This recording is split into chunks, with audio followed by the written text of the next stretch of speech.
In the case of Iran's nuclear plans to build a bomb, this bomb has to be filled with enough enriched uranium. And Iran has to go through 3 stages. The first stage, they have to enrich enough low-enriched uranium. The second stage, they have to enrich enough medium-enriched uranium. And the third stage and final stage, they have to enrich enough high-enriched uranium for the first bomb. Where's Iran? Iran's completed the first stage. Took them many years, but they completed it, and they're 70% of the way there. Now they're well into the second stage. And by next spring, at most, by next summer, at current enrichment rates, they will have finished the medium enrichment and move on to the final stage. From there, it's only a few months, possibly a few weeks, before they get enough enriched uranium for the first bomb. All right, I am Ben Burgess. This is Give Them an Argument. I am joined, as always, by a very talented graphic designer, J. Andrew World. Producer Jake continues to be on leave today. He will be back next Monday. The voice you just heard was Prime Minister Benjamin Netanyahu of Israel at the UN with his Looney Tunes bomb graphic explaining that Iran was, a few months away from being ready to finish up developing its nukes and of course that presentation was given in the year 2012. So this was not the first time he said that Iran was on the brink of being able to develop a nuke. You can find Netanyahu fear-mongering about this as early as the early 90s. Although, at that point he said a few years, right? But I think by the late 90s, he was doing his a few month predictions, and he certainly hasn't stopped since then. Glenn Greenwald did a 10-minute video on System Update where he just went through every single one of the predictions at various dates about how close Iran was to getting their nuke. And, I just wanted to start with this because even though this is not at all what the show is about tonight, it's obviously what's on everybody's minds. And I don't know that I have, we'll probably talk about it pretty extensively next week, but it's just obviously the thing itself is sickening. The sort of rapidly, ramping up death and destruction. It's kind of, I don't even have the adjective for what it is to see people who've been cheering on the carnage in Gaza for the last 20 months, talking about how Iran is committing war crimes because they're bombing civilian areas in Israel. But in any case, the GTAA position for the record is that is in fact a war crime when anybody does it. That's always bad.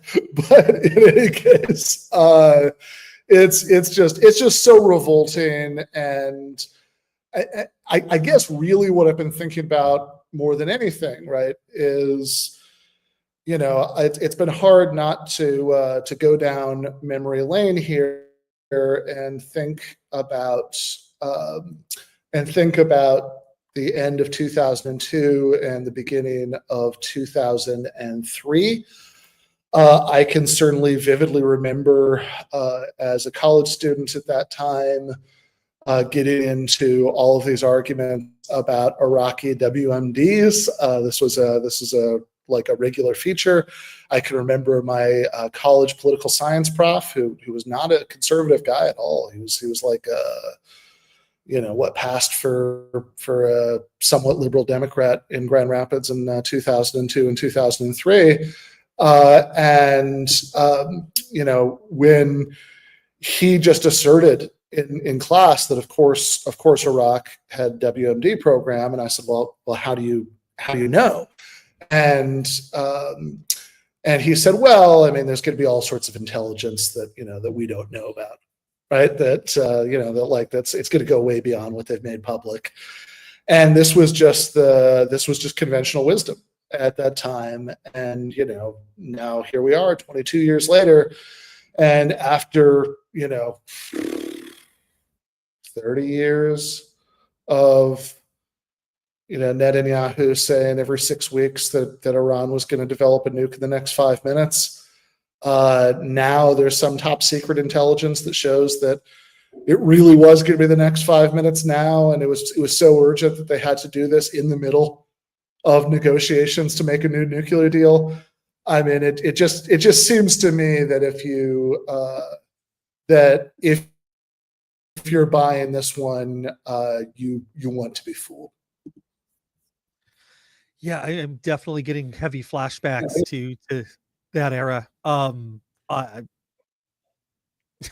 It's ridiculous just how long this has been going on. Remember reading in New York Times around the time that video came out, where New York Times every other week was posting an article about how Iran's about to come out with a nuclear bomb.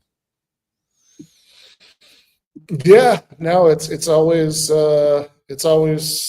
T plus 6 weeks for every value of T. Yeah, no, it's revolting, and I've got stuff in the works that I'm writing about it. We'll definitely be talking about this next week. Unfortunately, I do not think that that this is not going to be going on next week. But I do want to talk about something a little bit different for the opening argument tonight. I should say the main guest tonight is Natasha Hakimi Zapata, who is the author of a very good book called Another World is Possible, Lessons for America from Around the Globe, where she basically looks at all these countries that have successfully solved problems that feel intractable in the United States, from Britain's National Health Service to Portugal's drug policy to Norway's family policy to, et cetera, right? And it's actually, not planned this way, but I think good timing to get a little bit of good news as far as that goes, that at least in principle, if we ever got our shit together, like, we could do all of these things in the United States also. But Natasha is in the UK right now, so we had to do this as a pre-record. So we will be playing that pre-record in a bit. As I said, I know, Iran is obviously very much in everybody's minds right now for obvious reasons. We'll be talking about that more next week. But, I know attention spans are short and the news cycle is long, but I'm still pretty pissed off about what was going on in LA this week. So I've got an opening argument about that. Oh, I can't wait to hear it. All right. Well, let's do that then. Oh, wait. We have the, Ben's song first. Gotta be streaming. Debunk all of it. Logical analysis. You're going to show us how to argue that. Go. This is based on data from a bunch of different countries. There's abundant evidence that at this point.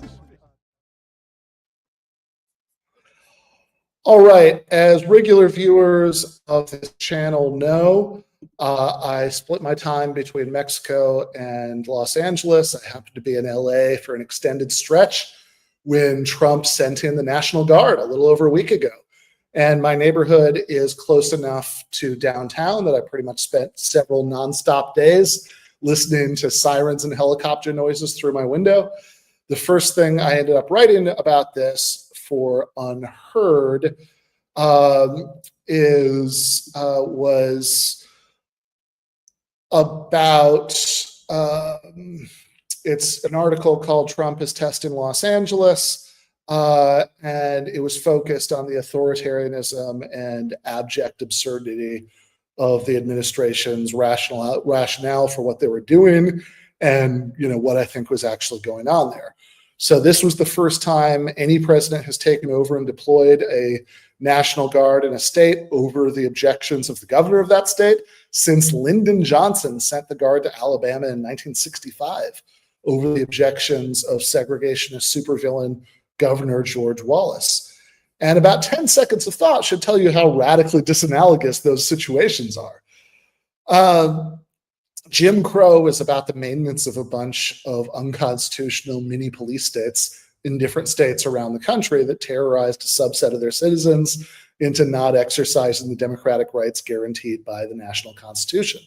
The ICE raids going on in LA were just an ostentatiously over-the-top display of cruelty, making a big, dumb performative show of maximally inflicting pain and maximally enforcing laws that, remember, these are laws that were treated as a civil infraction until the presidency of one Bill Clinton, who started the transition to the version of immigration enforcement regime that we have now. Overstaying your visa is a crime, sure, but it's a crime the way that, not paying parking tickets is a crime. Like, yeah, it's against the law. You can go to jail for it. But if you're bringing down the fire of the gods to enforce a law like that, I'm pretty sure you've got some agenda other than just laws need to be enforced. We'll get back to that. The primary point that I was making in that Unheard article was that it's obviously absurd to say that Trump was sending the troops to LA to enforce order. His goal, pretty transparently, was to create the biggest possible spectacle and inspire the maximum possible amount of chaos that he could use to justify going even further. As of Saturday before last, when he made the decision to send in the Guard, these weren't even big protests. All the news coverage consistently estimated the total number of protesters in the hundreds, not even the thousands, the hundreds. And most of them were just protesting. There was scattered rioting going around the edges, and certainly in some cases where masked ICE agents were pulling terrified people out of kitchens or construction sites. Their desperate friends and coworkers would try to, there were cases where their desperate friends and coworkers would try to surround the agents and, pelt them with whatever objects came to hand, which frankly, if you can't understand and feel some basic elemental sympathy for why somebody, would do that in that situation, I question whether you're made of human parts. But in any case, I haven't seen a single claim that any of these officers were even seriously injured when someone, chucked an empty can at them or whatever. And you'd really think that if there were any serious injuries, we'd have heard about it and heard about it and heard about it nonstop by now. But no, somehow though, this was a grave enough national emergency to justify sending in the National Guard without state cooperation for the first time since 1965.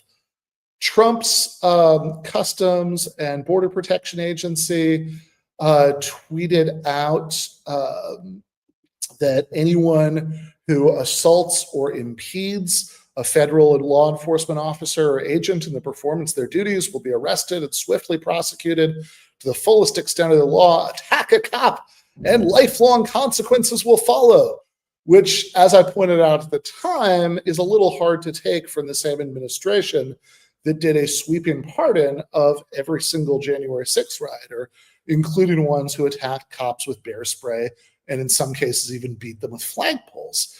And more to the point, anyone with two brain cells to rub together for warmth on a cold night knows that the whole thrust of Trump's actions in Los Angeles was to inflame the situation as much as possible. In fact, as of Monday of last week, 7 days ago, apparently deciding that even sending in the Guard wasn't enough, really determined to dump out every available can of gasoline he had onto these flames, he sent a battalion of Marines too. At that point, come on, there really is no denying that inflaming tensions is the goal in and of itself. In the article for Unheard, I speculated a bit about why that might be, and I can see a few reasons. First, most stupidly, but I think this is a real part of the mixture, Trump is a man who loves spectacle for its own sake. This is a guy with a well-documented history of using fake names to call reporters and plant stories about himself during his previous life as a 1980s and 90s business mogul.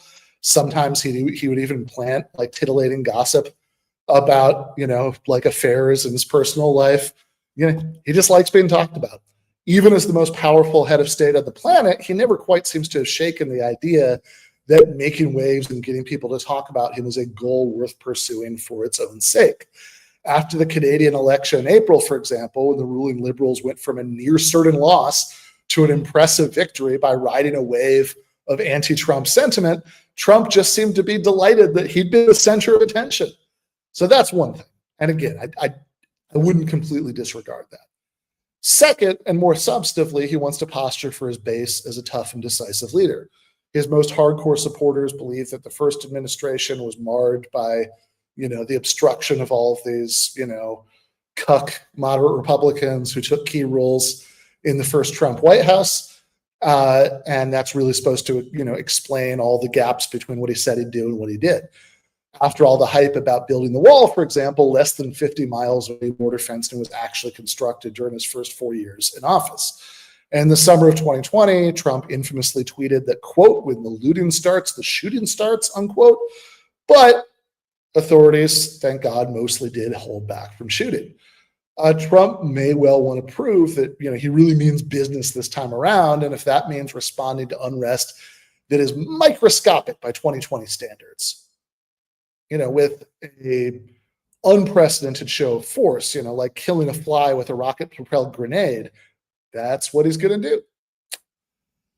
And both of these would be disturbing in their own way. And of course, certainly, there's this sort of basic absurdity here that, like, even by the time he called in the Marines on Monday, never mind when he called in the Guard on, the previous Saturday, like the amount of just like the actual like scattered rioting and looting that had taken place even by Monday had probably caused less destruction than the riot in my hometown in Michigan when Duke beat MSU in the Final Four in the late 90s, right? Nobody was talking about calling in the National Guard there, and for good reasons. But some of the plausible alternative explanations for why he did this are way more disturbing, right? He might be hoping that inflaming tensions will provoke a violent response from Angelenos extreme enough to justify seizing, further emergency powers, which if so, again, thank God that doesn't seem to have, played out that way yet. It might also be a trial balloon. Trump could see this as an opportunity to test the limits of how much authoritarianism he can get away with going forward. That would fit the pattern, unfortunately, of a lot of the rest of what he's done in the months since starting his second term, like, sending deportees to Gulag in El Salvador without trial, or ignoring a judge's explicit order to turn back deportation flights that were already in the air, and just, justifying that refusal with the flimsiest legal pretext of all time. And really, why did he bother doing that? Even within the terms of Trump's demented worldview, it's not like much of anything rested on whether these particular planes made it to their destination. The actual numbers of people involved were pretty tiny. But establishing that the administration could get away with thumbing its nose at the courts, that sounds like a useful precedent going forward for a president with deeply authoritarian impulses. Something similar might apply here. Maybe this time he won't go so far as to invoke the, Insurrection Act. Probably if he was going to do that, he would have done that by now. Which, although the Insurrection Act would have legalized it, but I know there was at least one incident of Marines taking somebody into custody, which is definitely illegal without invoking the Insurrection Act. And certainly last Tuesday, it was reported that armed National Guardsmen were backing up ICE agents on some of the workplace raids, which again is a very illegal violation of that firewall between the military and domestic law enforcement. But, again, he didn't officially invoke that, so he at least held back from that. But even so, setting the precedent of Marines being sent to sites of domestic unrest might establish a precedent, might make it a little bit easier for people to accept it if next time around he does go even further and officially invoke the Insurrection Act. And to be clear, I'm not claiming that Trump's moves in LA are the opening move in some elaborate and sinister master plan. On the contrary, the man acts on whatever impulses happen to seize hold of his strange childlike mind at any moment, and his moves often backfire. I mean, I think few presidents have been less consistent about following through on their decisions from one week to the next. Administration officials and advisors come and go, Trump's moods change, everybody has to scramble to keep up. I am claiming, though, that as Trump fumbles around in the dark, acting on instinct, many of those instincts are very authoritarian. Poking at restrictions on presidential power, testing how far he could push those limits is par for the course. And so, like I said at the end of the article, the best hope for the health of American democracy is for the public to signal loudly and clearly that enough is enough. It's a pretty basic point, but it's one that I want the people who read Unheard to hear. I think it's an audience where a lot of people are in denial about the basic situation in that regard. In fact, when my article came out, the front page of Unheard at that point, when I took this screenshot, mine was in the middle since it was the most recent one to come out. But if you look at the headlines around it, you can spot not one, not two, not three, but 4 articles taking basically pro-Trump views about what was going on in Los Angeles to one extent or another. And to set up the other point I wanted to make about all of this, I want to focus on one of those 4 articles in particular, which was the one by Mary Harrington called America's Philosophical Civil War. So in the article, here's how she describes that philosophical civil war. She writes, one of the prevailing divisions can be crudely summed up, I'm glad she at least says it's crude, although she seems to take it pretty seriously after that, as nationalist versus globalist. That is, on one side, a belief that groups of people are entitled to draw boundaries around an in-group and confer privilege to that group based on internally determined measures of belonging. This is the worldview held by and large by the majority of Americans who support Trump's deportation program. Citizenship means something, and you shouldn't get to be an American citizen with all its perks just by crossing a border and existing in the country for a given period of time. For this group, deporting people in the country illegally is obviously the right course of action. By the way, before going on, that claim about the majority is at least semi-bullshit. All polls show that the country is very deeply divided on this issue. And while a lot of polls do show slight majority approval for Trump, like on the immigration issue in general, a few polls show the opposite. And in any case, every poll shows large majorities opposing at least his most grotesque excesses, like sending people to life in prison in El Salvador without trial, or deporting green card holders for writing newspaper op-eds. And, what she's hyperlinked to there is polls that are just like, oh, do you approve of Trump on immigration in general? And, that'll show a slight majority for yes. And my suspicion is that even a lot of the people who say, yes, I approve of Trump on immigration in general, took it seriously when he said he was going to focus on deporting dangerous criminals. A lot of those people might actually be uncomfortable with pulling desperately terrified fathers and mothers of young children out of hotel kitchens for overstaying their visas. But sure, maybe it is a majority. I still think she's being misleading as hell, not acknowledging how narrow a majority it is at best. But anyway, going on, she writes, against this stand a range of more or less utopian globalists who believe national boundaries are variously arbitrary, cruel, racist, and or fascist, or simply bad for the economy. A cluster of such sentiments, for example, animates a recent Washington Post article lamenting the deportation from wealthy New England Holiday Island Martha's Vineyard of, quote, undocumented workers who form the backbone of the workforce, unquote. The article's hand-wringing over the impact of ICE raids on local pool maintenance and construction projects offers a clue as to the role played by, quote, undocumented workers, unquote, in such elite playgrounds, a fortunate convergence of utopian ideals with economic interest. And look, credit where credit is due. Mary Harrington can craft a well-written paragraph, and she knows how to cherry pick examples that will illustrate the way she wants to portray her opposition.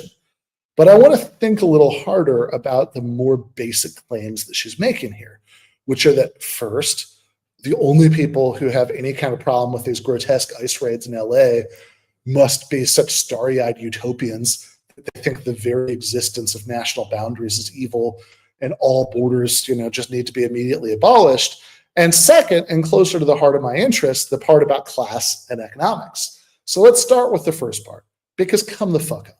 You obviously don't need to be a border abolitionist to think current immigration restrictions are too restrictive, or people who are already here should be given a path to citizenship instead of pulled out of workplaces by masked feds and locked away from their families. Hell, you could be a complete open border freedom of movement person. You could say that border checks should just be for making sure no one's bringing in guns or drugs or doing human trafficking, but there shouldn't be any restrictions at all on peaceful people moving from place to place. You could even hold that position without thereby objecting to, quote, the existence of national boundaries, unquote. That's an obviously absurd straw man. In fact, for about the first century of the American Republic, there were almost no immigration restrictions. For several decades, literally none. Really, there were, people who were considered hostile or, enemy aliens. There's some restrictions on that, but otherwise, no. Does that mean that the national boundaries of the United States didn't exist during that first century? I have a hard time believing Harrington isn't smarter than that. But like I said, the part that really interests me is the part about the economics of this. That smarmy little line about the fortunate convergence of utopian ideals with economic interests represents a narrative that's become quite widespread in recent years on the pseudo-populist right. And that's what I was pushing back against in the other article I wrote about this last week, the one for Jacobin, which is called Attacks on Undocumented Workers Are Attacks on Unions. In it, I recount a conversation I had with a friend of mine who used to work as an organizer for SEIU and Unite here in Los Angeles. To be clear, he still works as an organizer, but for different unions where the stuff comes up less. Where he told me about the long conversations he used to have sitting in the living rooms of undocumented families, convincing workers there's no way the information they put on a union card would find its way to immigration authorities. These were difficult conversations, but those workers want better wages and conditions and more autonomy and all that stuff as much as any other workers do. And a lot of them went for it. These were successful organizing campaigns. And of course, some undocumented people just get jobs at places that are already unionized. Like I said in the article, it's easy to imagine, it's easy to have this mental image that every undocumented worker in Southern California is a non-unionized day laborer poised at the knife's edge of extreme poverty and willing to accept any wage and working conditions whatsoever. And look, obviously tons of people are going through experiences that, more or less align with that image, or at least aren't too far off from it. But with nearly 1 million unauthorized immigrants, on the usual estimate in the greater Los Angeles area, some are inevitably going to land union jobs. Certainly, being real about this, there are tons of unionized hotels and restaurants around the city where a significant percentage of the workforce is undocumented.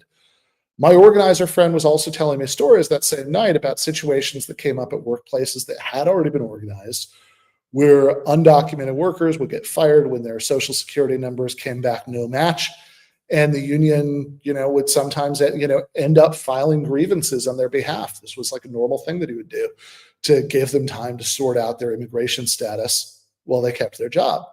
And I kept thinking as I was listening that these stories would just be totally incomprehensible to people who've bought this narrative and believe that this section of the working class is just unorganizable. Like I was saying with the Mary Harrington article, a common narrative on parts of the, populist right is that the left and the workers' movement, were supposedly once staunchly anti-immigrant, or certainly at least in favor of ruthless maximalist enforcement of existing immigration laws, and that to the extent that this has changed, this must be a result of woke middle-class identity politics, crowding out the proletarian common sense that had previously prevailed. But that narrative is a severe oversimplification at best and just an outright distortion at worst. What is true, right, this is not wrong, is that some union leaders historically have been suspicious of immigration from lower wage countries on the grounds that this would put downward pressure on wage levels for the native-born working class. That's true. But it's also true that this has mostly been the position of comparatively conservative parts of the labor movement, especially going back to like the beginning of the 20th century, the exclusivist craft unions that were affiliated with the old AFL. The leader of the AFL at that time, Samuel Gompers, notoriously supported the Chinese Exclusion Act, right, on these grounds, right, keeping out this competition from cheap labor coming in from abroad.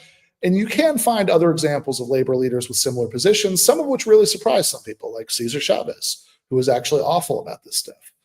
But the other side of the labor history coin is that more radical and militant unions like the IWW at the beginning of the 20th century or the CIO at the Depression era have often taken the opposite position, embracing and organizing hyper-exploited immigrant workers to fight like hell to improve their conditions. There's a story I quoted in the main article from the autobiography of Big Bill Haywood, who was one of the main leaders of the IWW, where he says that in his speech opening the IWW's first national convention in 1905, he turned over in his head how to address the audience. This was just a few decades after the Paris Commune, and the communards had often used the salutation fellow citizens at the beginning of speeches. So he was thinking about doing that. But, quote, there were many workers who were not citizens of the country who were there, so that would not do, unquote. So instead, he said, fellow workers. And honestly, you know, at least within organized labor, the good guys largely did win this debate eventually. You know, I mean, the AFL and CIO, of course, you know, merged back together several decades ago. And the current position of the AFL-CIO on immigration, if you look into it, in many ways, I mean, in obviously a much softer, more social democratic kind of way, in many ways is more Haywood than Gompers on these issues. And something I said in the article was, okay, one explanation for that might be the sort of populist rights explanation that, you know, the labor movement is like gone woke due to like middle-class infiltrators or something. But we can arrive at a slightly more plausible explanation if we start by noticing that the issue is never actually immigration or no immigration. The real issue is always what the ground rules are governing how the immigration happens. And that brings us to my favorite insane clip of libertarian economist and comic book villain Milton Friedman, which I included in the Jackman article. Let's take a look. Look, for example, at the obvious, immediate, practical case of illegal Mexican immigration. Now, that Mexican immigration over the border is a good thing. It's a good thing for the illegal immigrants. It's a good thing for the United States. It's a good thing for the citizens of the country. But it's only good so long as it's illegal. That's an interesting paradox to think about. Make it legal, and it's no good. Why? Because as long as it's illegal, the people who come in do not qualify for welfare. They don't qualify for Social Security. They don't qualify for all the other myriads of benefits that we pour out from our left pocket into our right pocket. And so as long as they don't qualify, they migrate to jobs. They take jobs that most residents of this country are unwilling to take. They provide employers with workers of a kind they cannot get. They're hard workers, they're good workers, and they are clearly better off. Got it? In that clip, sounding a bit like the collective id of big capital, Friedman is saying outright that sure, he wants an immigrant workforce, but only one that's maximally economically desperate, terrified, and willing to accept whatever deal they're given. Friedman was clear-eyed enough to understand that it would ruin everything if these workers got rights. And that brings me to the core of the issue, because look, not everything that the pseudo-populist anti-immigration types say is wrong. It really is true that in some sectors, competition from desperate immigrant workers from low-wage countries is used by bosses to get other workers to accept worse deals. That's the correct premise as far as it goes. And we really should find it repulsive when some well-meaning liberal pro-immigration people sounding oddly like Milton Friedman talk about how undocumented immigrants do jobs that, quote, Americans don't want to do, unquote. What this really means is that citizens aren't typically desperate enough to do those jobs for such low wages or in such awful conditions. And look, it's not wrong that many such jobs were once done by American citizens who typically got a much better deal. But acknowledging the reality of the problem is compatible with multiple possible solutions. The idea that those of us who want a bigger and more effective labor movement should cheer on Trump's grotesque and anti-human crackdown is a bad joke when we remember the rest of the Trump agenda. Even if we imagine that the whole undocumented workforce would somehow be removed from the country by these crackdowns, why think organized labor would get any benefits from that? The administration has been making an unabashed effort to abolish the National Labor Relations Board, which protects workers from being fired for union activity. It's ripped up the collective bargaining agreements of federal workers. It's pushed for work requirements for Medicaid, which would further reinforce the dependence of workers on their bosses for basic health care. The list goes on and on. So even if we somehow imagine that the administration was successful beyond anyone's wildest dreams in removing undocumented workers, why not think they would also be successful enough in the rest of these goals to neutralize any loss to bosses' bargaining power from the reduction in labor competition? But even forget that for a moment. Imagine some hypothetical version of the Trump administration that actually took the economic populist rhetoric, sometimes thrown around by people like Steve Bannon, seriously, and that actually was trying to remove undocumented workers at the same time that it pursued social democratic politics in other areas.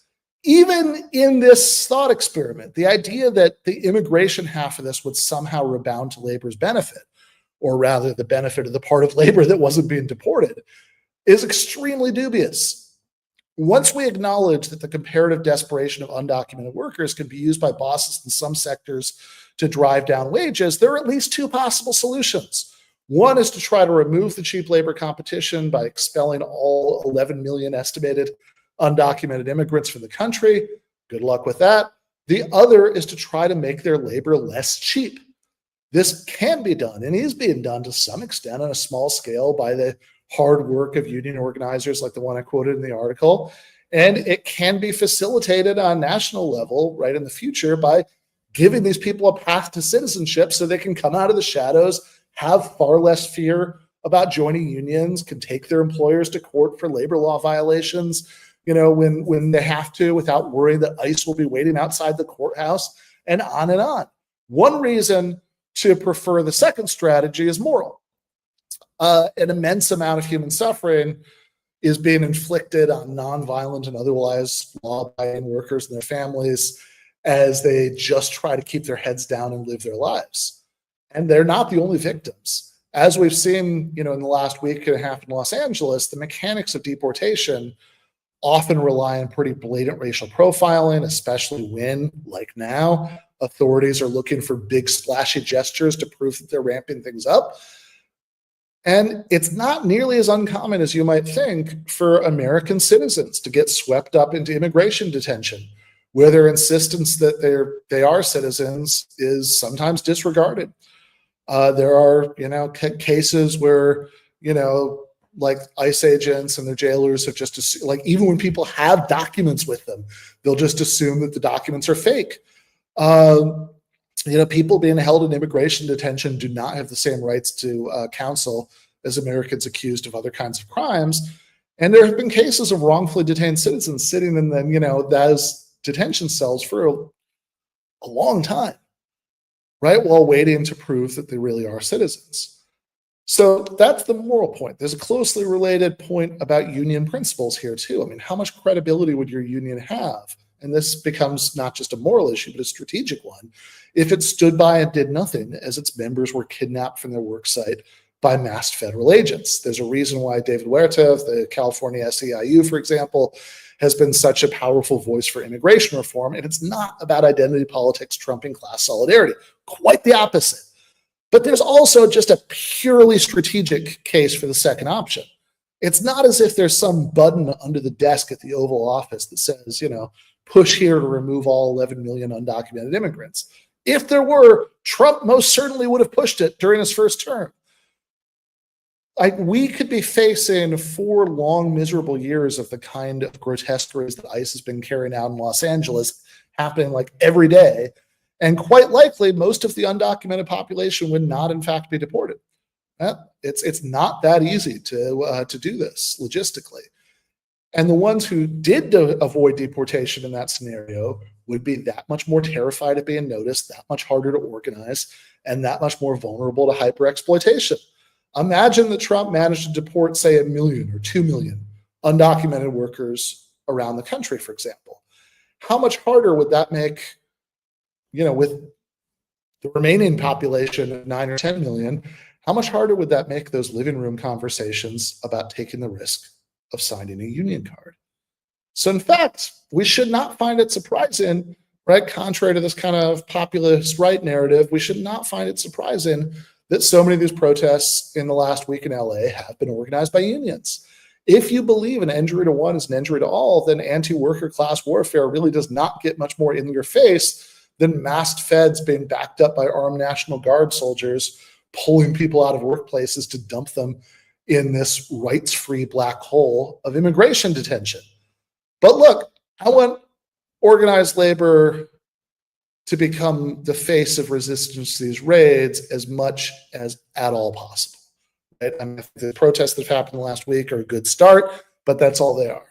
Because a lot of the initial resistance in LA was so diffuse and disorganized that it ended up playing out in a way that is really good for the right.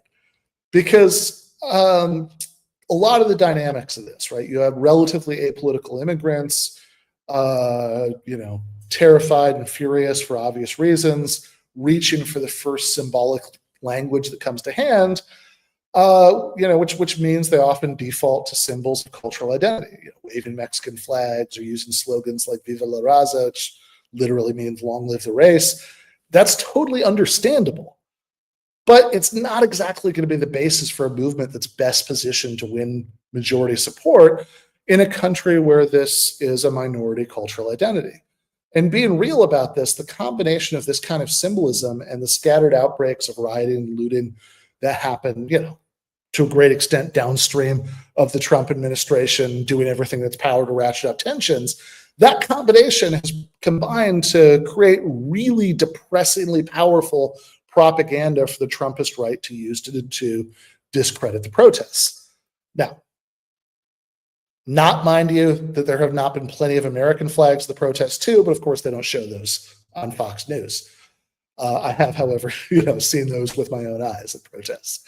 The fact is, even in a country where the overall rate of union density is as depressingly low as it is in the United States, the social force best positioned to change these calculations is still going to be organized labor. So while America's structure of repressive labor laws makes unauthorized, like wildcat strikes, risky and difficult, in any situations where you can pull one off, shutting down workplaces where some of the workers, when some of the workers are dragged off by ICE, gives other employers who see that happening a powerful incentive to think twice about cooperating with deportation raids. And the more of this that happens, the more the risk-reward calculation for currently unorganized, undocumented workers shifts in the direction of betting on solidarity. Oh, these are the people who are actually willing to stand up for me. Similar points apply to standard tactics of labor resistance, that are often used to get around the legal restrictions on spontaneous strikes, like sit-ins and slowdowns and all of that stuff that you can do, even if you're not willing to roll the dice quite as much as going on a wildcat strike that would justify firing you. And the more people in any workplace standing around an ICE agent and making it hard for them to quickly go about their business, the more likely it is that any given sweep will fail. And just broadening beyond these tactical specifics, as I would see it, the larger issue is just this: the more people who see this as a labor issue, the better in just about every possible way. The more we can frame the issue not as one ethnic demographic fighting with another, which, if that's how it's framed, the demographic math plays into the hands of the bad guys. But as a universalist question of workers' rights, the better. The more the resistance to Trump's grotesque deportation machine is not a confused teenager standing around a burning car, but a trade unionist talking about how an injury to one is an injury to all, and he won't stand by while his brothers and sisters are taken by ICE, the better.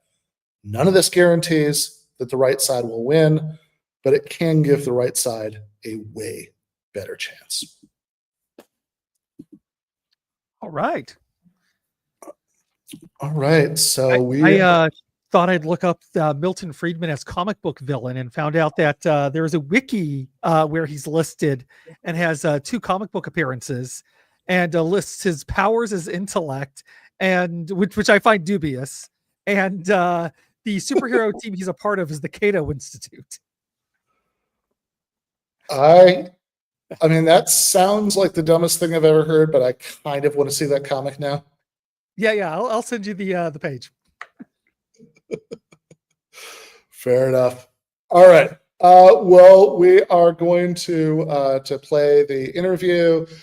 I should say that this is probably going to take us a bit over time. So for patrons, we might be going to the post game a little bit late tonight, but we'll try to get you updated information about this once we've I've had a chance to sit down and do the arithmetic about the time of the interview. But here's my conversation with Natasha Zapata. Huh?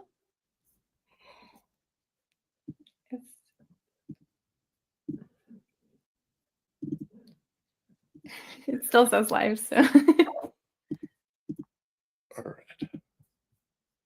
Pulled to a bunch of different places when you were. All right. I am now joined by Natasha Zapata, the author of this book, Another World is Possible, Lessons for America from Around the Globe.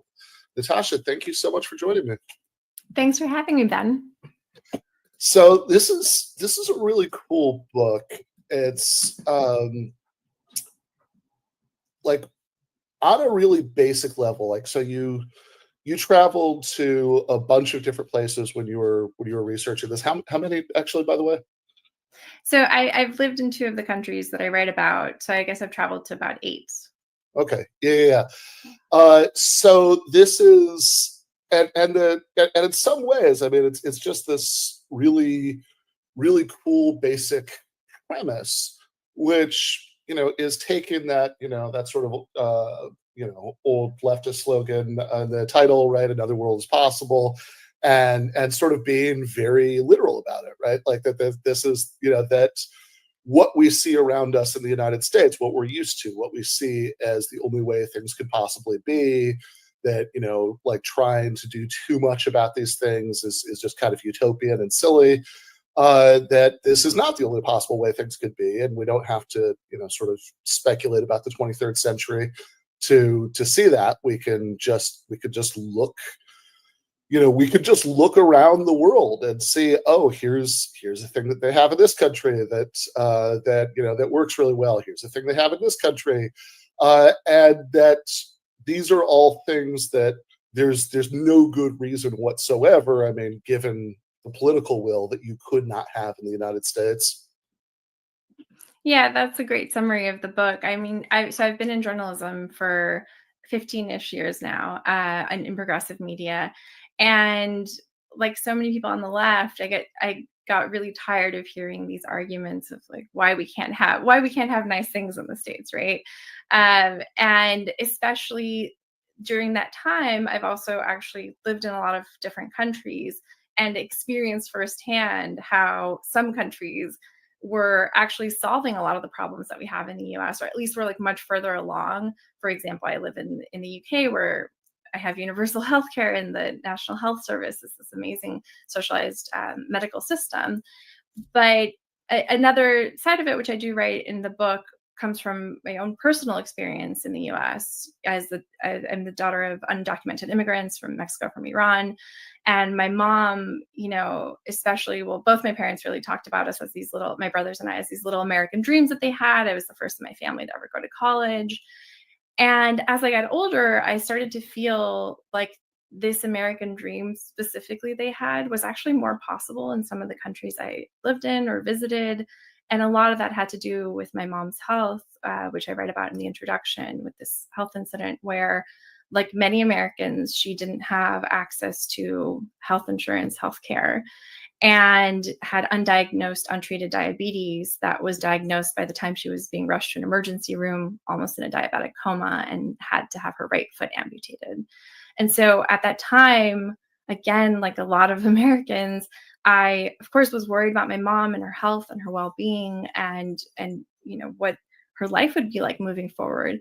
But I was also dreading what we were going to do in order to have to pay for the care she needed at the moment, to pay for prosthetics, to pay for her insulin, which she literally needed to survive. And I just didn't know at that time how we were going to be able to.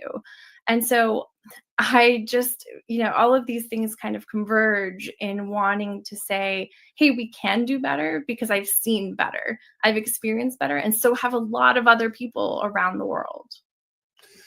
Yeah. And it's, I think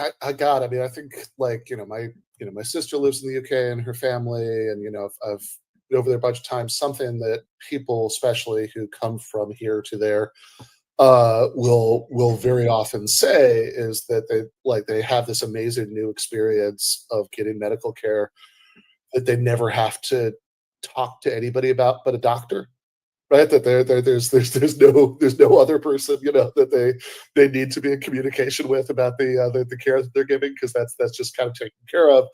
And so you have this really great chapter at the beginning of the book, chapter 1, the United Kingdom's groundbreaking universal healthcare system, and you start that by going over the history of the system, kind of how it came to be. And do you want to kind of start us off with that? Yeah, sure. So the National Health Service, the NHS, is often talked about as sort of coming out of the ashes of World War II. You have a very broken British society, a physical infrastructure that has been bombed, and a situation in which you have the first Labour government elected with Prime Minister Clement Attlee and Health Minister Aneurin Bevan, who is going to be the founder of the NHS, and it was a Welsh union leader from a mining town in Wales. And they basically realized, and I think a lot of credit is due to Aneurin Bevan in this case, that there's going to have to be a ton of public investment in the healthcare system that was mostly charity hospitals and private hospitals and private doctors' offices. Because of World War II, it was just in pieces, essentially. And so if it was going to require all of this public investment, Bevan was determined that it should belong to the public. And this kind of starts off, in the 1940s, what we know now as the NHS, as a National Health Service, which is this widely beloved universal healthcare system, which is free at the point of delivery and paid for by general taxation. And so there have been, over the years, a lot of changes, a number of attempts to defund it, unfortunately, a number of successful attempts to underfund it and understaff it. And yet, to this day, I think you could talk to most people in the UK and they will still tell you how much they love their NHS and how important it is to them that they have the system. Yeah, you go into a lot. Part of what was most striking to me about that chapter is on that last point, right? Like just how meaningful this is to a lot of people, that like the way that even some of the most important social programs we have in the US, sure, people are very happy to have them, but it's not, you don't really get anything like the sort of degree of emotional investment that you're describing a lot of people have in it. precisely that thing about it that like you have this line about how, it's people, it seems so integral to Britain and the way people talk about Britain that, that you would think this is something that existed since at least Shakespeare, if not Stonehenge. Right, but of course, it was actually that post-war Labour government, and and it's something that of course there's give and take in the story that you tell. There's budget cuts, there's sort of stealth privatization of bits and pieces. All of that stuff has happened, and people are worse off for it. But and in some ways, I mean, I think that kind of makes it easier to imagine, like actually achieving something like that in the U.S. because it sort of gives it the sheen of reality, right? I mean, that this is how politics works, but this is still something that people take this enormous amount of pride in. Like you tell a story, for example, in the book about the birth of the first NHS baby. Yeah, and Naira Thomas, who's named after Naira and Bevan, the founder. Yeah, she comes from Wales as well, and was she talks about her parents and how she was the first in her family to be born into a hospital. She has quite a few siblings, and that her family all died young. I think she tells the story of how her grandmother died with no painkillers in her 40s in her home, and it's just a very clear example of how life changed for so many people once they had continuous access to free at the point of delivery healthcare. Yeah, and this is, I mean, I guess before we move on from this, right? Maybe the last thing that I'd like to hear you talk about, from this is just, I mean, this can apply to a lot of other cases too, of course, right? But like it's sort of most striking maybe in this case because, this maybe more than a lot of the other cases you talk about in the book is a case where this is, at least on a lot of Americans' radar as a possibility, as an absence, in the U.S., right? People are very aware that I'm not gonna do my Bernie impression, but that it's that we're the only major country on earth that doesn't guarantee healthcare as a right. But I think a lot of people sort of talk about this as if there were some feature of American society that meant that we just couldn't have this, that perhaps it has something to do with being so big, perhaps in the sort of weirdest, ugliest versions of this, it has something to do with being too diverse, but like, what is it,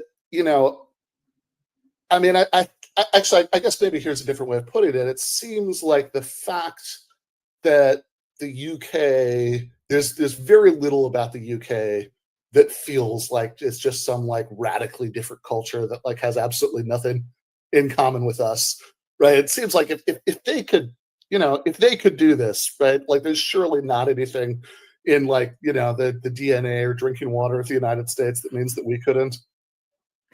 Yeah, I mean, I did a reading with Bhaskar Sankara in New York at the beginning of when the book was launched in February, and he kind of pointed out that he likes the comparison to Britons because they're like not that much healthier, right? It's not like sort of Scandinavians that have a much healthier society. Britons, like, they drink more. There's a lot of unhealthy food here too. There's a lot of basically health issues, and yet they live on average 4 years longer than the average American. And so this is quite striking that in a society that's quite similar, and it is diverse, it's one of the larger economies that I looked at, larger populations, 69 million people. It kind of negates this idea that, a big diverse population can't have universal healthcare. And the argument that somehow the fact that we're a huge country and that we're diverse is one of the reasons we can't have universal healthcare. The kind of other side that people aren't saying when they say that is we can't give everyone access to healthcare. That's what they're saying when they say that. And I just find that completely, inhumane. But that's the choice that we're making. Yeah, absolutely. I mean, like it's also. I mean, I think this shows up in a lot of arguments that people make against universal healthcare. Like a very common one is, in Canada or the UK or other places, they have longer waiting times, and and of course, as you mentioned the book, that's like a lot of that is just sort of overstated to the point of absurdity. But I also think that there's something really ugly about that argument if you start to think about it, that like, okay, obviously shorter waiting times are better than longer ones, of course, right? If you have a national health system and you don't have, your waiting times are too long, that's an excellent reason to hire more doctors, bring in more doctors from other places, all that stuff, right? But like, yeah, you're also gonna be able to shorten waiting times some if you kick some people out of the line. Right. I mean, what what we're saying when people make that argument is that some people don't deserve to be in the line in the first place, and that just I can't stomach that. I think one of the things that is really important to highlight as well is that there's waiting times in the U.S. for a lot of stuff too. The huge difference is that at the end of the line, in the US, you might get to the point where you get to the end of the line and then your insurance doesn't cover it, or you have to, spend all of this time trying to get coverage, or you have to go into a ton of medical debt just to be able to get the treatment that you've waited for. Whereas in the UK, at the end of that line, you will get care. You will get access to free at the point of delivery, high quality healthcare. Yeah. Well, I want to talk about the second chapter, Norway's life-changing family-friendly policies. And I think one striking thing about the contrast between this and the first one is that a lot of Americans are on some level aware that public health care is something that we could have, that there are lots of places that have, right? That idea has penetrated the zeitgeist to some extent. Whereas I think what you're talking about in the Norway case is something that a lot of people here, like, really just, it's not on their radar at all that we could have policies like this. That's really interesting because whenever polls are done with regards to some sort of parental leave policy, right, it's incredibly popular in the States. Yeah. It seems like maybe the thing that's a little bit harder for a lot of people to kind of get their heads around or agree with is parental leave that includes a daddy quota like they have in Norway. And I can talk a little bit about that. Yeah, please. What's the daddy quota? Yeah, so basically, just to kind of go back a little bit, I often point out that like Norway was no more feminist than the US or the rest of the West is. When they decided to start to pass some sort of paid parental leave, they were really thinking about it as an economic no-brainer.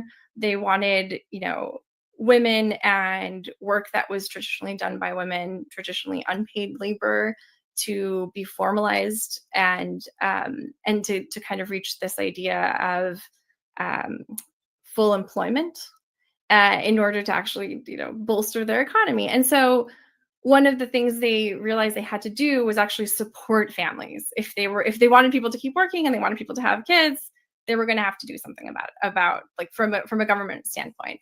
And so you first start to get some form of maternity leave, and then over the years it starts to grow. And in the 1990s, you get this thing called the daddy quota, which is why I looked at Norway. There are a few other countries that have really great paid parental leave policies. But the reason I wanted to look at Norway was that they were the first in the world to have what they call papa perm or daddy quota, which is essentially a portion of the paid parental leave. And it's either 80% or 100% of your salary, depending on how long you take. But it adds up to, at 100% salary, about a year between both parents. But what they realized is that a lot of dads or co-parents weren't really taking any portion of the leave when it was optional. And so they made it non-transferable, take it or leave it, and have the condition that mom or other co-parent has to be back at work or in school at least part-time in order for dad or other co-parent to take this time. And it just made such a huge difference to how the overall society views parenting.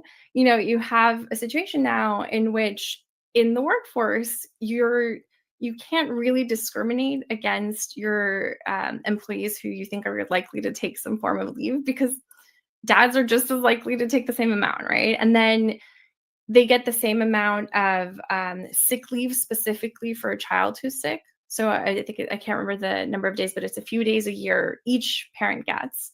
So again, if you get called in from the school, doesn't matter what, if you're mom or dad or whatever, you are just as likely to have to go home and pick up your kid.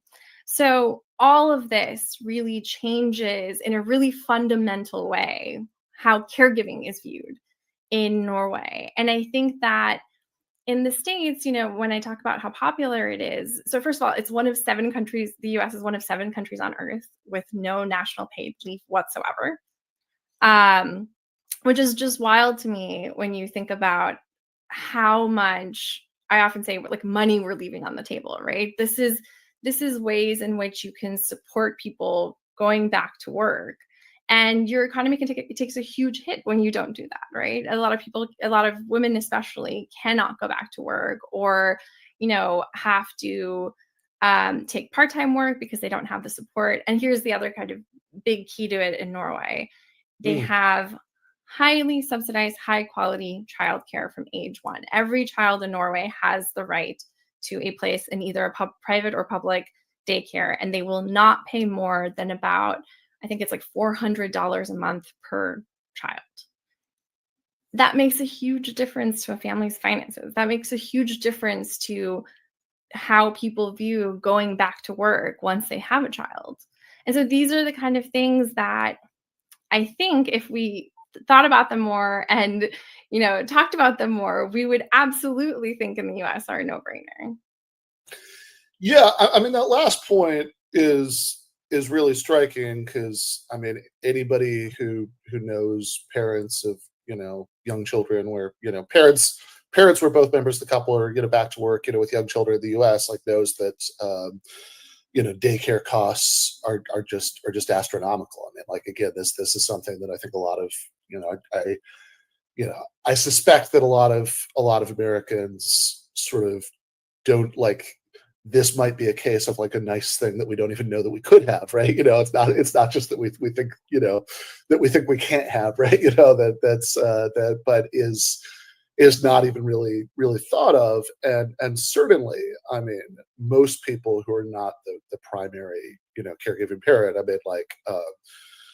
take almost no time off work, like in the US. And, some of that's cultural, but but of course, a ton of it is economic. And I think that what you're pointing to is, it's like maybe the most interesting part of this to me, is the way that changing the economics of that decision actually ends up also changing the culture. Definitely. And when you say, like, some of it is culture, and that's why some co-parents don't take, or most co-parents won't take their time, even when a company, because again, it's just, we're just leaving it up to employers to do this, allows for it, or actually has some provision in the contract. I think that what I saw in Norway was that the policy actually changed the culture, right? That once you actually you made it non-transferable, and dads really had to take it.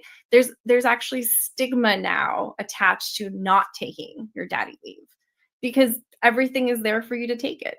And so I think that we would rapidly see a huge shift in our American culture when it comes to parenting if we had something like this. Well, one thing that's really interesting about this book to me is that if you think about those first 2 examples, okay, Britain very famously, as it's obviously, Britain is not Norway. They have, it's not in general, right? It's not like at the sort of top tier of, of social democracy, but But I think a lot of people do sort of vaguely perceive it as like as a country that's gone a bit further down on that road than we have, and Norway is obviously one of the kind of core places that people who want to make a case that that various kinds of left economic policies can work well will like just constantly talk about, along with the other kind of Nordic strongholds of social democracy.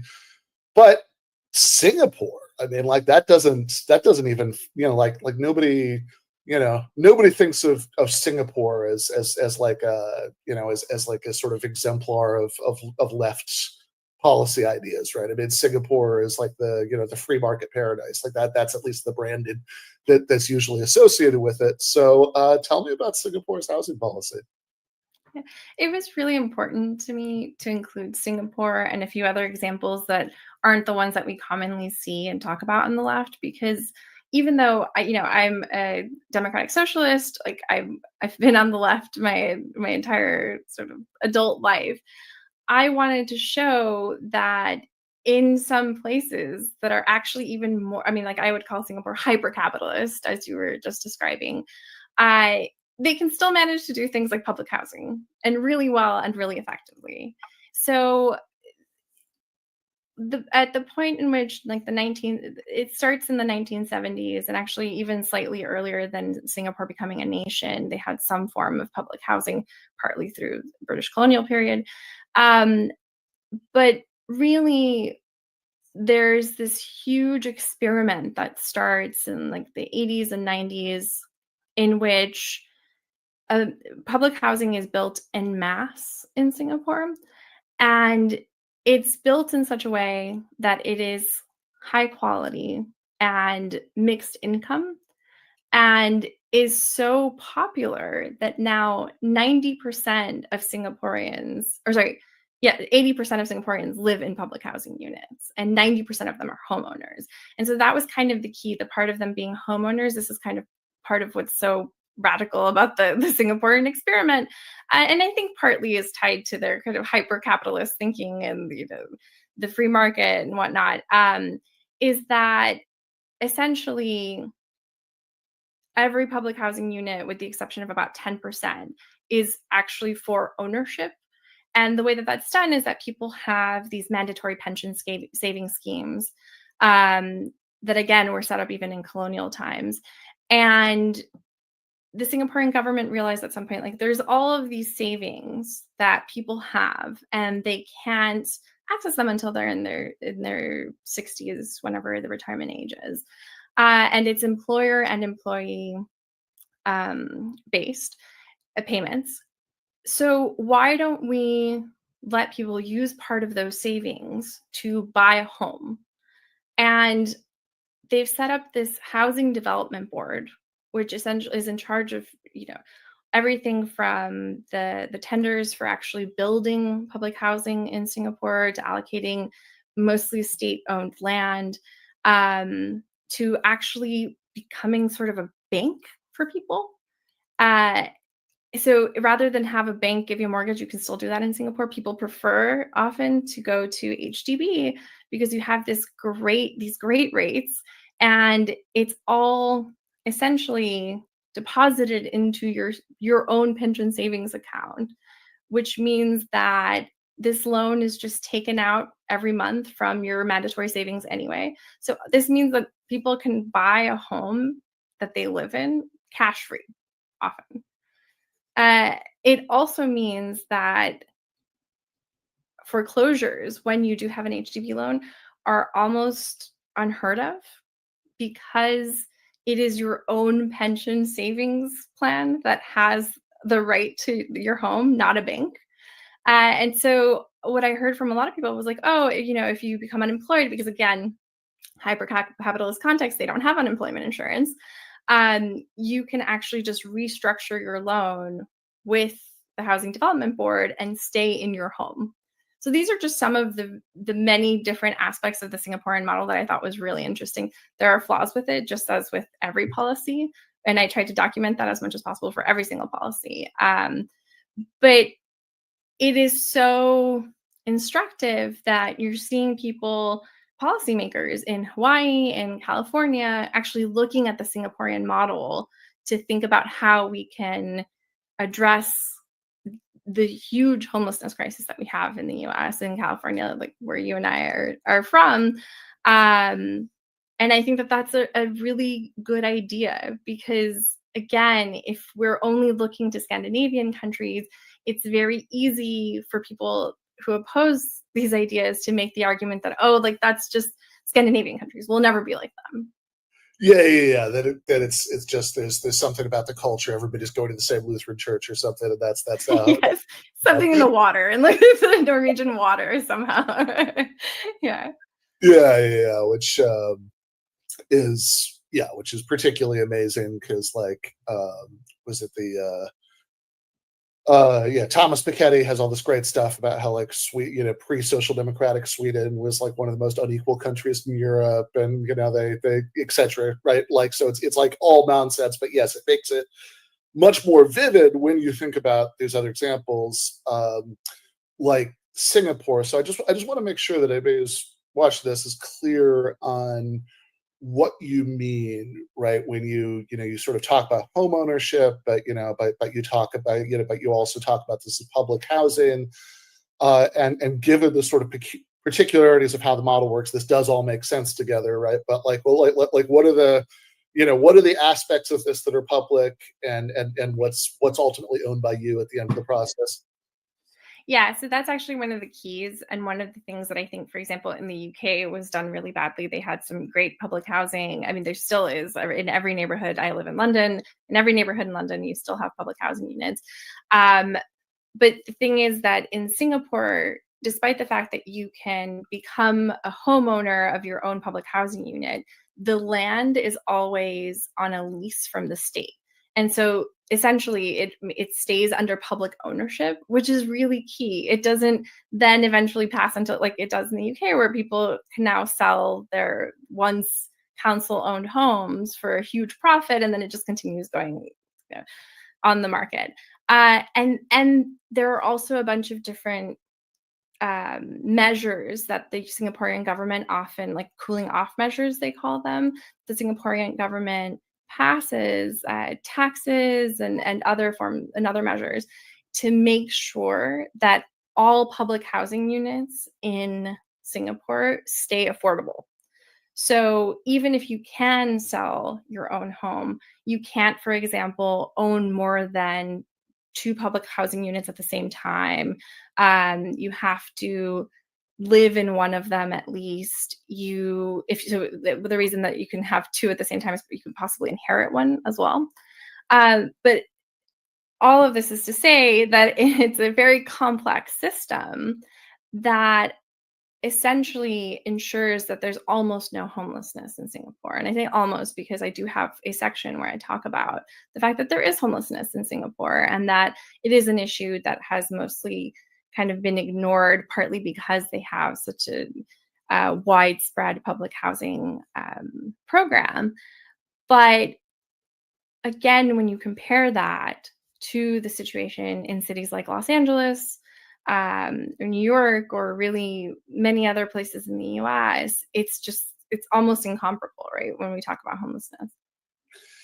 Yeah, I mean, both the degree to which so many, like, even, middle class Americans, see home ownership is just totally out of the question for them, right? I mean, this was kind of, I don't know. I felt like friends I talked to about it was sort of a punchline during the election last year that, Kamala Harris made a big deal about this policy to give some loans to first time home buyers, and so it was always like, okay, how many people here feel like they're almost able to buy a home, and so this will take them over the edge, right? So there's that, but then there's also, if you are lucky enough, to be able to afford a home, then the fact that this is all completely private in the U.S. Means that people end up having to spend all of this time worrying about the value of that home and what's happening to the value of the home.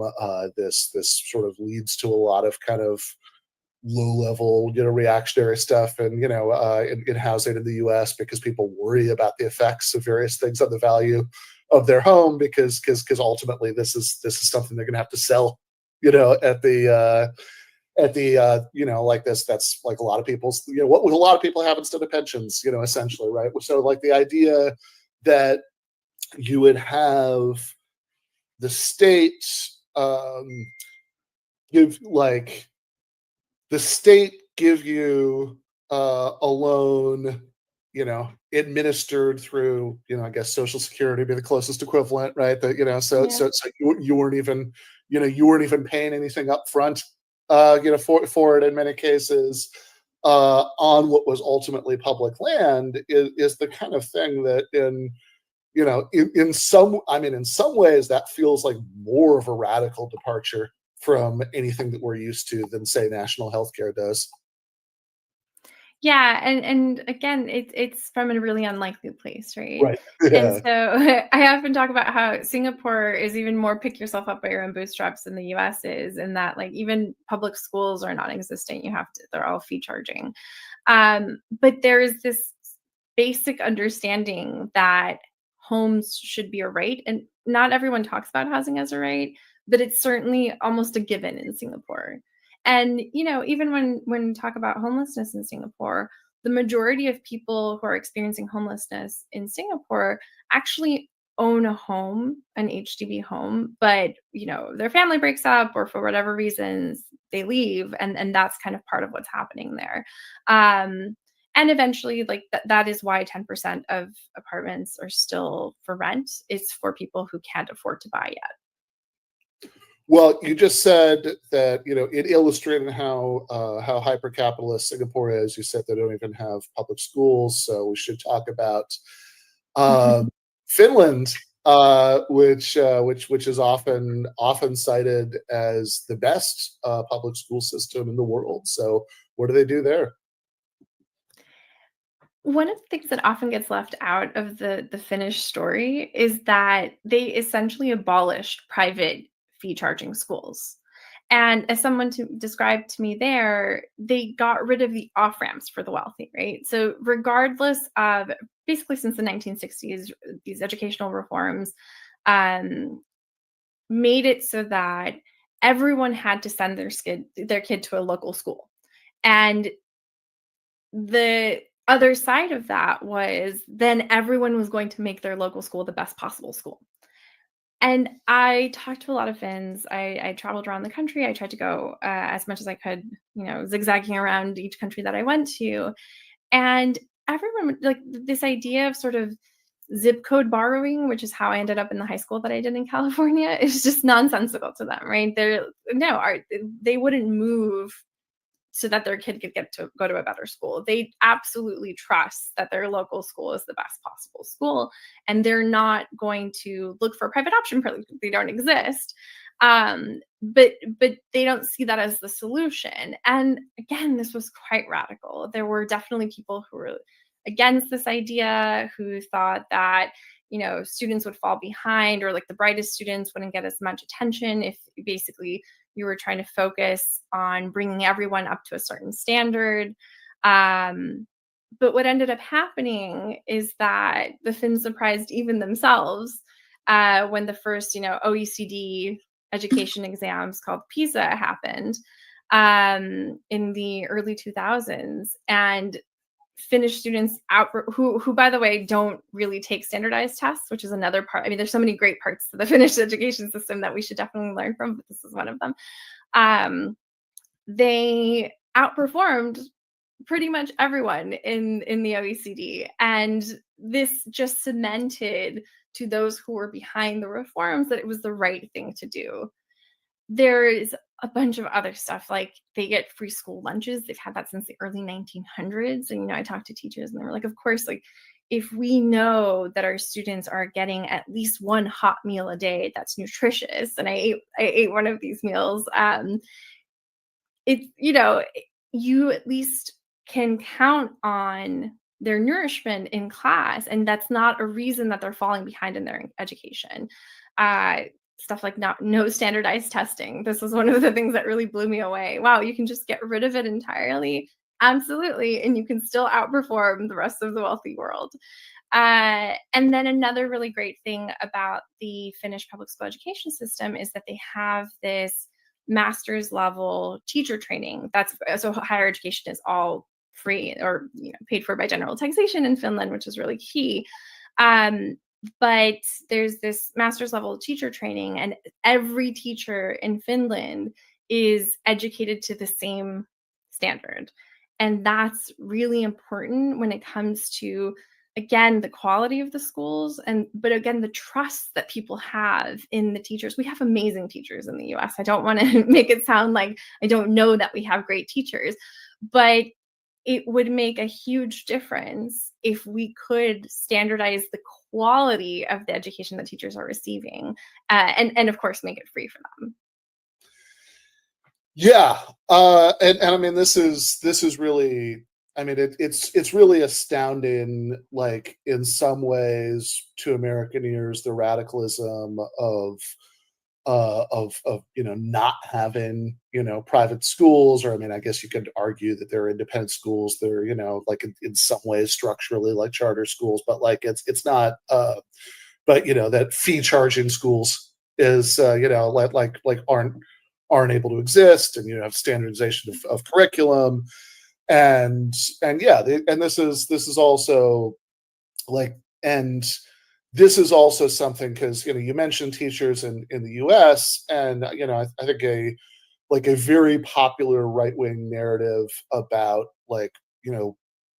American public education is that like whatever's wrong with it here is because those damn teachers unions are too powerful, right? That's the that must be the obstacle to whatever sort of reforms people have in mind that that would make American public schools differently. But somehow you seem to be able to have these these well compensated, well respected teachers who can go to who are also going getting their complete training for free, and you still have the best public school system on the planet.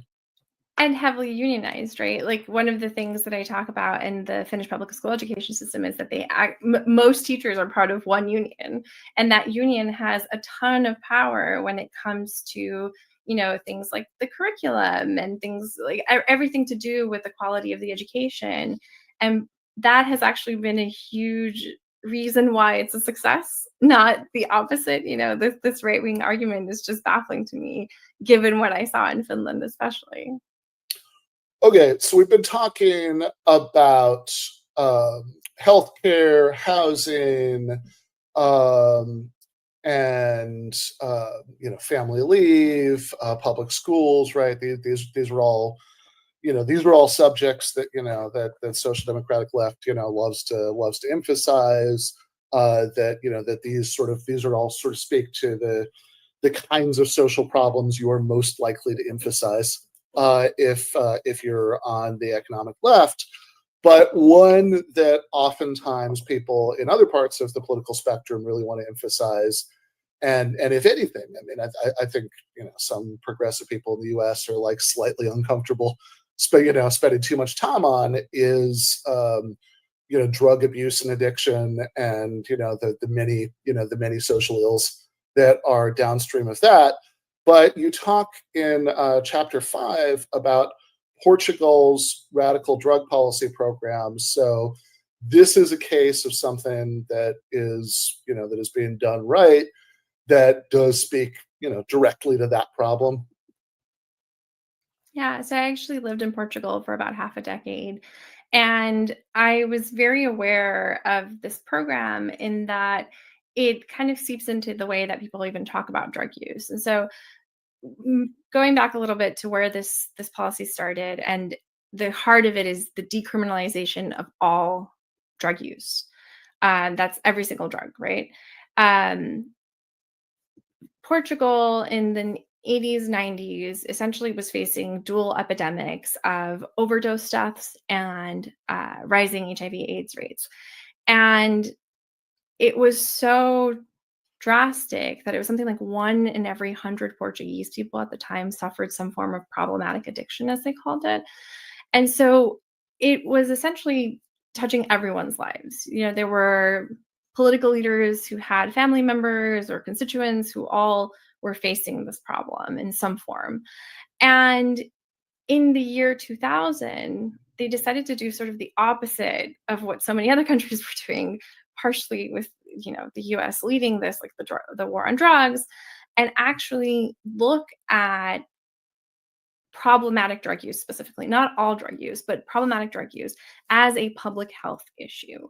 And they moved the entire concept from the criminal justice system to the Ministry of Health. And of course, they have a universal healthcare system, which is key here. This is one of the things with a lot of the policies in this book. A lot of policies intersect, obviously. But what this meant was that seeing it as a public health issue actually allowed them to do a lot of really humane things at the exact same time. So it's stuff that we have in the US too, but it's all scattered. And again, not decriminalizing it means that people are afraid to get access to certain programs. So, for example, we have harm reduction programs. Some of them are pioneered in Portugal. Of course, there's treatment options. But what we haven't had in the US, and which is a really key part of the policy, is that they've set up what are called dissuasion commissions in Portugal. And essentially what happens is that if you get caught with any amount of illicit drugs that are meant for personal use, you get like a ticket the way you would get a speeding ticket. And you have to go and talk to a dissuasion commission, which, as the name sort of reveals, is a place where you go and you talk to, usually it's like a social worker and maybe like a legal expert in this field. By the way, I just want to say I love this so much. This is an institutionalized, like, state policy version of, like, it just sort of sounds like something that would happen, like, interpersonally with your friends. Like, oh man, are you sure you want to be doing this? Yeah.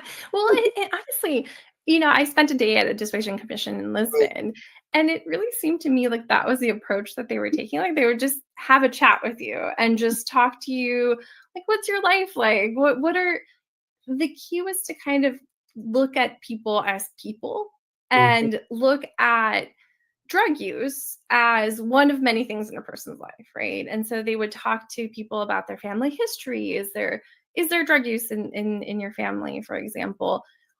How's your employment situation? Are you unemployed? All of these different aspects of a person's life come into a conversation about drug use. And so that for the majority of people, it's not really a problematic use, issue. And they'll just kind of get like not even a warning. It's sort of like, okay, you've come to the dissuasion commission, you had this chat, you can go now. But for those who do have the sort of the indications that it could be a problematic addiction, there is an opportunity to put treatment options or put harm reduction options in front of them. No one is forcing these on people, but that becomes really key to actually helping people when they need it and want it. Yeah, I mean, I really, like, one of the things that I love so much about this chapter is that, in the US context, I feel like we are often caught between what has, mostly been the status quo, to the extent that it's only not, like, very recently, for, several decades. I mean, really, like, the first war on drugs was like Nixon, right? That of having this very aggressive, very carceral war on drugs, where it's just purely treated as a criminal issue, right? You're a wrongdoer, you're a bad guy, you must be punished. And then the opposition to that oftentimes sort of expressing itself as this sort of libertarian, just like, hands off, right? Like leave people be thing. which, you know, I think, yeah, might be the lesser evil compared to that first one, but it's is like also a really unsatisfying approach, because, you know, people's lives really are destroyed all the time, you know, by drug abuse. Like it is a really serious social problem. And, you know, if you're counting on people who are, you know, in the throes of heroin addiction, for example, to just sort of decide of their own free will to seek out people who can help them, I mean, that's, you know, usually not going to happen, right? And you like just sort of take in that complete, you know, you're on your own, you know, position, I think oftentimes is not really that humane, you know, in when you get down to brass tacks, right? That, you know, you do have people who often really do need help, and, you know, often have very limited ability to help themselves.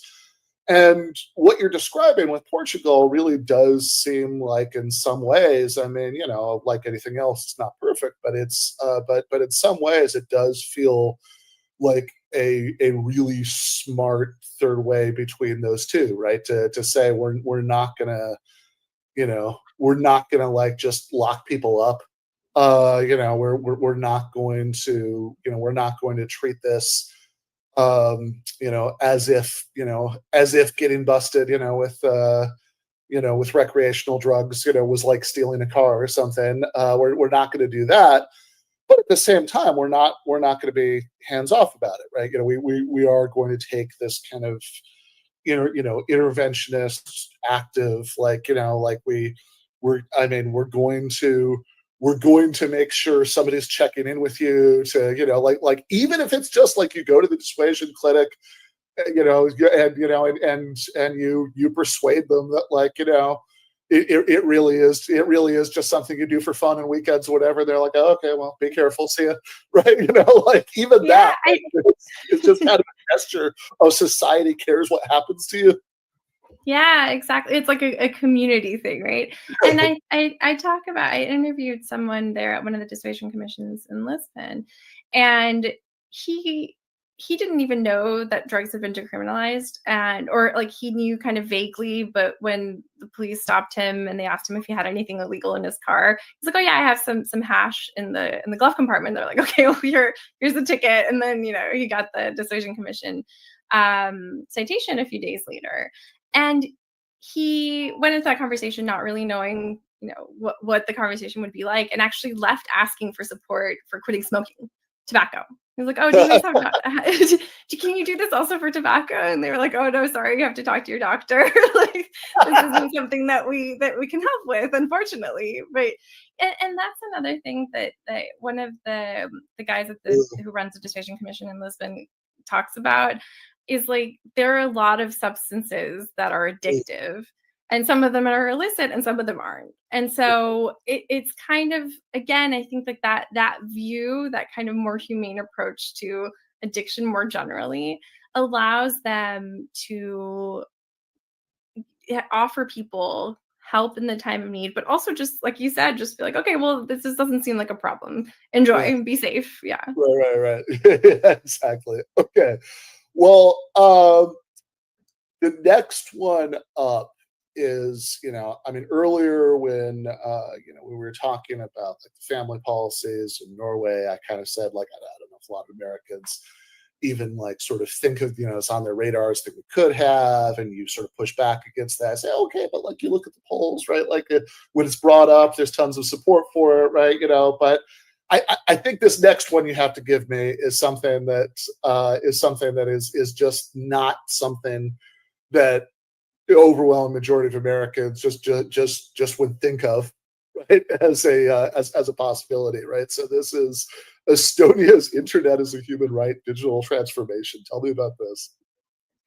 So I want to point out one of the reasons that I decided to go to Estonia and to look at their digital and publicly owned digital infrastructure was that I was thinking about, like, in a world in which we have all of these amazing programs, how do we administer them as effectively as possible? And the answer was, you look to, at least in part, the internet. And that is something that happened in Estonia basically in the 1980s, where it started as this idea that like they couldn't afford government the way that other countries had government. They just like didn't have the finances to do it. So there were just a few people who were like, well, maybe we could do some stuff online. The internet was like the internet as we know it certainly didn't exist, but overall was a relatively new thing.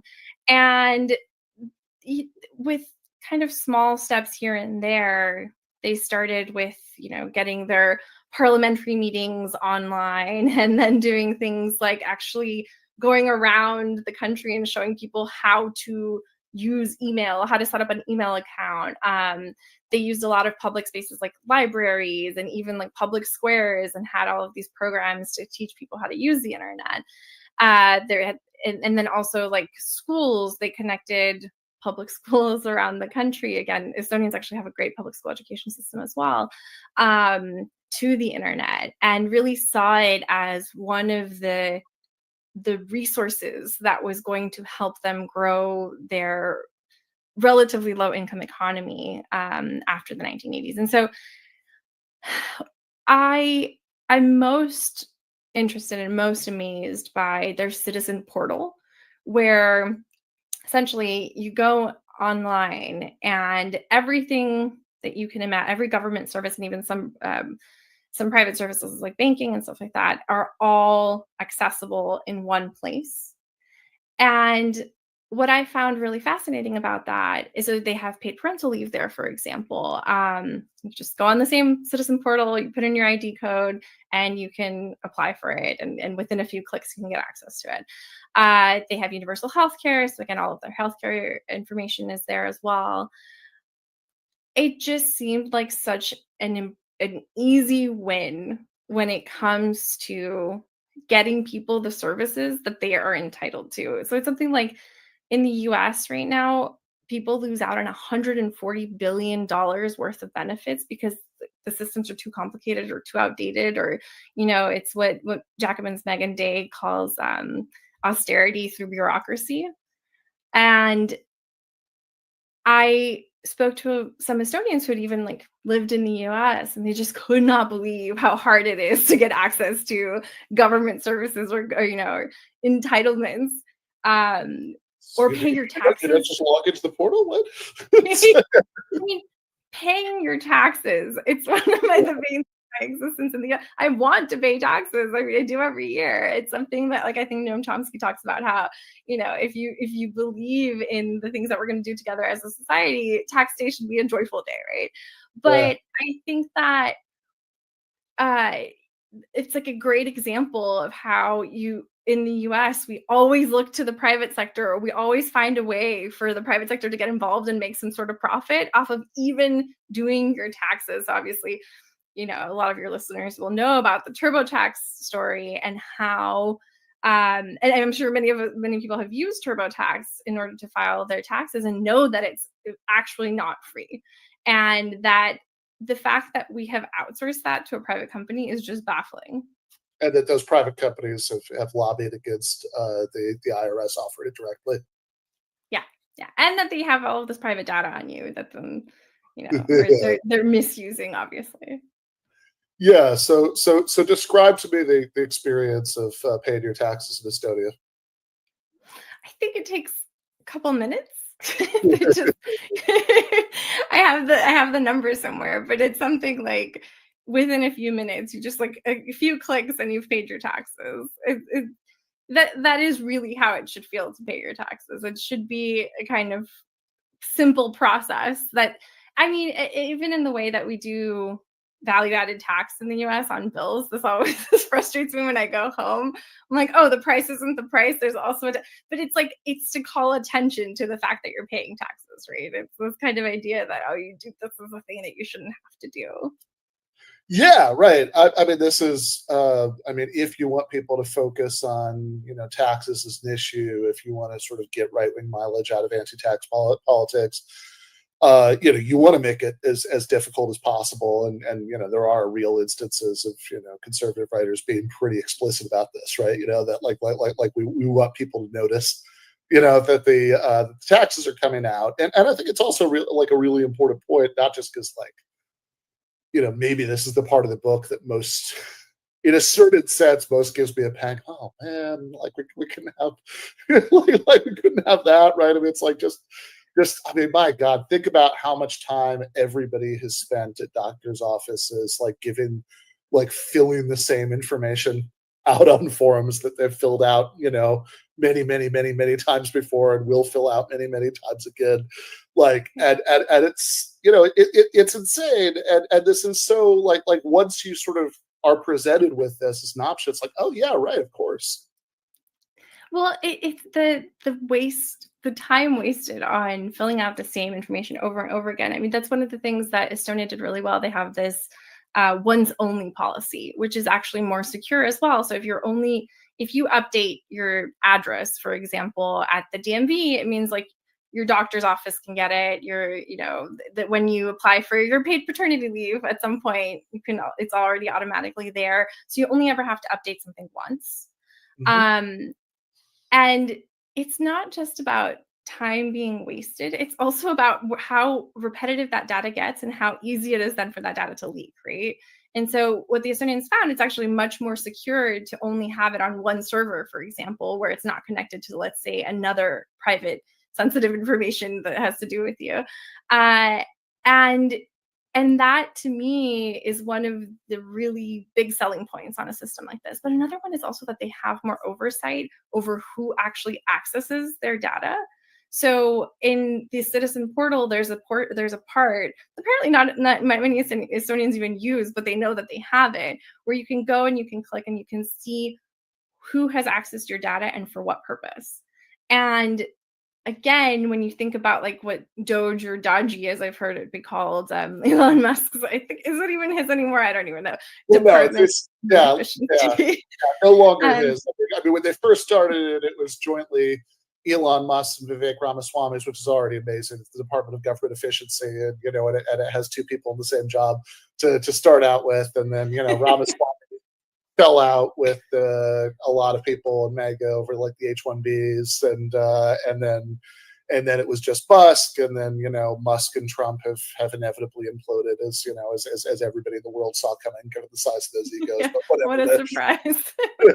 The institution itself, unfortunately, remains. Right, and they keep. I mean, I think the Supreme Court just said that it was okay for them to have all of the Social Security information. Yep.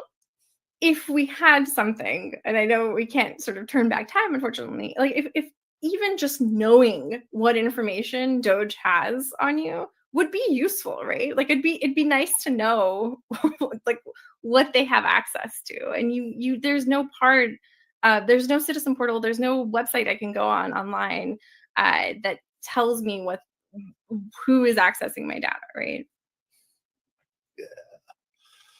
Well, while we are on unsettling topics, I think it is worth talking about thinking about the larger reason we're interested in this, of course, is the impending climate catastrophe and what can be done about it. Although, as you get into, I mean, this, that's not why exactly, right? This happened in this case, but I want you to tell me about Uruguay's record-breaking renewable energy transition. Yeah, so this is a really wonderful example of public ownership and the importance of public ownership. So Uruguay has no naturally occurring fossil fuels. So they've always relied on hydroelectric dams to generate electricity, and then also on importing fossil fuels to generate whatever electricity they needed. And what happened, partly due to the climate crisis, is that as droughts got more severe and more frequent, they had to import more fossil fuels at exorbitant prices. And because the state still has a monopoly, or did at the time, I'll explain a little bit, over everything to do with electricity, everything from generation to transmission to distribution. So that's not just like, the generators that are like the hydroelectric dams, but also the grid itself, and then actually getting the electricity into people's homes. All of that is done by a state-owned utility called UTEM. And essentially what happens is that you have a realization amongst political leaders, and I mean, really the whole country, that Uruguay can't really go on having to not just import fossil fuels at such high prices, but also they had rolling blackouts and energy cuts on a regular basis. It was incredibly disruptive to public life, to civilian life, to businesses. I went to a factory, and the guy who owned it was just like, yeah, we used to just, when the lights went out, everyone would have to stop. What are you going to do? You can't keep working in the dark. And Right. so it became very clear that something had to be done to address this problem. And it's something that I talk about at the end of the book, that a lot of these policies actually come from periods of crisis that make it kind of undeniable that something needs to be done. And so you have Frente Amplio, this leftist coalition party that comes into power in the early 2000s, and Pepe Mujica, who unfortunately recently passed away, who's there in the image in the corner there, right around the time that he gets elected, he decides that, this is like right before 2010, that some of the issues at the core of Uruguayan society, some of the problems, are going to need long-term solutions. And they had no idea how long Frente Amplio would be in power, right? And one of those issues was the energy problem. And so Pepe Mujica instructs people in his government to start to hammer out these cross-party agreements. And one of them, for like 4 key issues in Uruguayan society, and one of them is to do with, what are we going to do about this electricity problem that we have? And so all of the political parties, leaders from all the political parties in Uruguay at the time, got together and agreed that even though they were going to keep looking for fossil fuels, they weren't going to stop. I mean, they've found none still, that renewable energy was the answer. And they set out to do something that no other country, and certainly no country much wealthier than Uruguay at the time, it was a very low-income country, had done, which was to almost entirely green their grid. There was this, up until then, this idea that there was no way you could have a stable grid that was based largely on renewables. And they proved everyone wrong. And in under 10 years, while Frente Amplio was still in power, so that they didn't actually even need this cross-party agreement in the end, greened their grid with a combination of wind, solar, and biomass, and then, of course, still the hydroelectric dams, and went from spending millions to import fossil fuels to saving that money and investing it in social programs, which have been key to changing Uruguayan society over the past few decades, but also to actually selling excess renewable energy to neighboring Argentina and Brazil, who they used to buy fossil fuels from in order to keep the lights on. And all of this, just to me, really proves the case that when we talk about renewable energy, it is very much an economic question, especially when, as they did in Uruguay, you think of electricity as a public good, and you ensure that, even though in this case, a lot of the generation then had to come from private companies because they didn't have the funds to do they have some state-owned wind farms and solar farms, but they couldn't do all of them themselves, that they still maintained that electricity is a public good, and that those private companies, could only sell their electricity back to the publicly owned utility with them. All of this has made it this huge success story that is incredibly instructive when you consider that, yes, the climate crisis is an existential issue, but also that, according to a 2022 Oxford University study, the world could save $12 trillion by 2050 if we ditched fossil fuels. So there's like this double side to it that I think Uruguay understood very clearly. Yeah, right. I mean, and this is important too, because I think that oftentimes when people talk about climate transition, it's framed in terms of like getting people to take their medicine, to like how, you need, is this act of self-sacrifice, for what happens in the future, which, if that's the only way to get that to happen, I mean, that's just much less likely to happen, right? Than if you can point to, oh, here are these like really tangible short-term benefits. Yeah, I mean, cheaper electricity, cheaper electricity bills are a huge, tangible benefit, material benefit that people can feel in their pockets. Um, in Uruguay, and I talk about this in the book, they decided not to actually lower the cost of electricity bills. They never raised it above inflation while Natanyahu was still in power, but they took the savings from that and invested it in public programs, which was very controversial. um, but it is redistributive when you think of it. I mean, what they were doing is essentially taking that money that they had saved from renewable energy and reinvesting it in social programs that helped some of the poorest Uruguayans. But the other thing is, like, so there's this economic saving. There are economic savings, but like the environmental cost, as we both know, you live in Los Angeles, I'm from Los Angeles, is absolutely devastating. Like when you think about even if we just focus on Los Angeles, wildfires and the increased incidence of wildfires and how destructive these are and how costly these are to human life, to infrastructure. And then you multiply that across the world with everything that the climate crisis is causing. We're clearly not thinking about the costs of the economic costs of the climate crisis in as clear terms as we should be. Yeah, that's really well said. Okay, I want to talk about Costa Rica. While we're sticking with ecological issues, tell me about the life-saving biodiversity law. Costa Rica essentially took the Convention on Biodiversity from Rio de Janeiro, from the UN conference there, one of the first COPs, in the early 1990s, and contextualized it for Costa Rica and passed it as a law. It's what's known as their biodiversity law. So it's a really good example of how you can take some of these, like the Paris Agreement, for example, and actually make it legally binding for a country to follow. But what's really key about the biodiversity law is that it looks at Costa Rica's biodiversity. It has this amazing flora and fauna.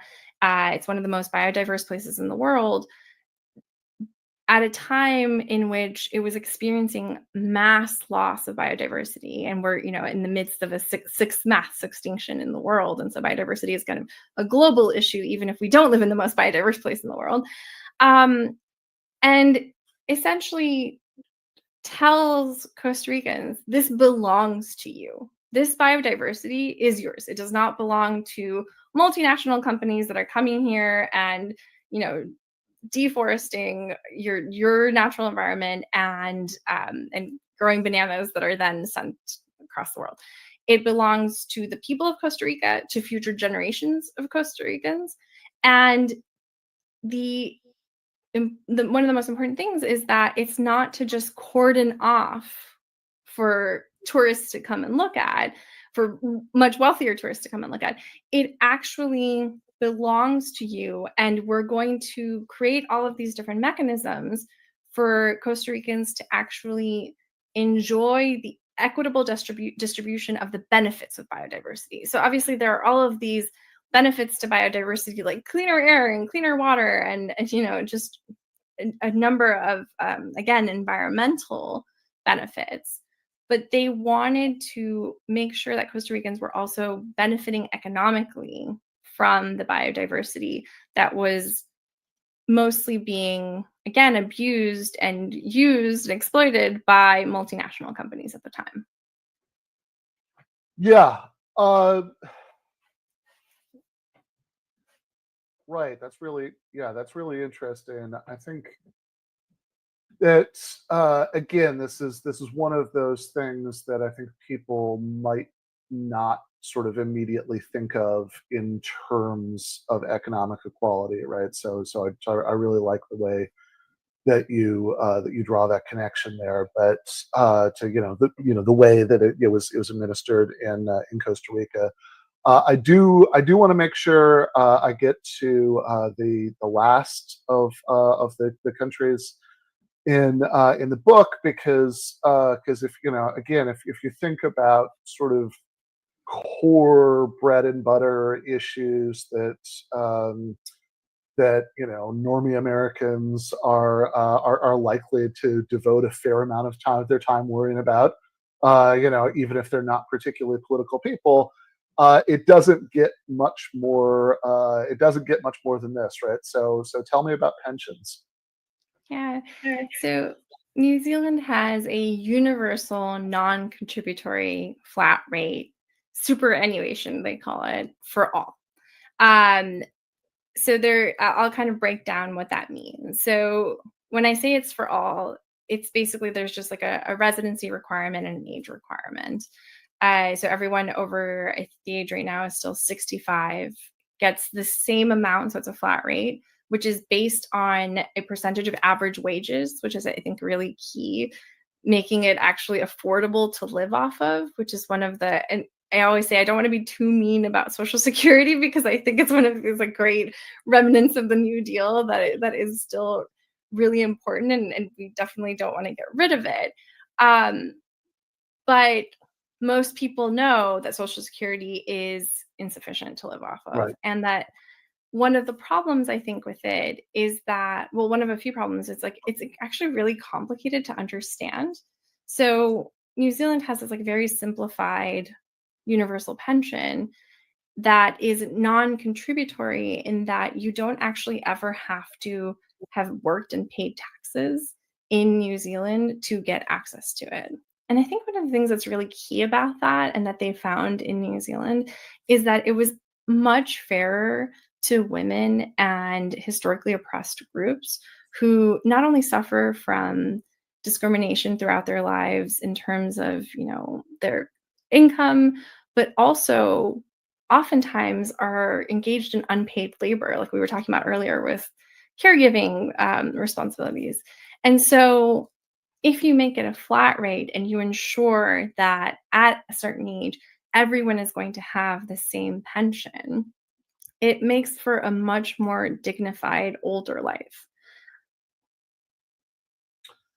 Yeah, I mean, just the very idea of equalizing pensions. I mean, like this is just one of those things that I think feels very, very foreign, to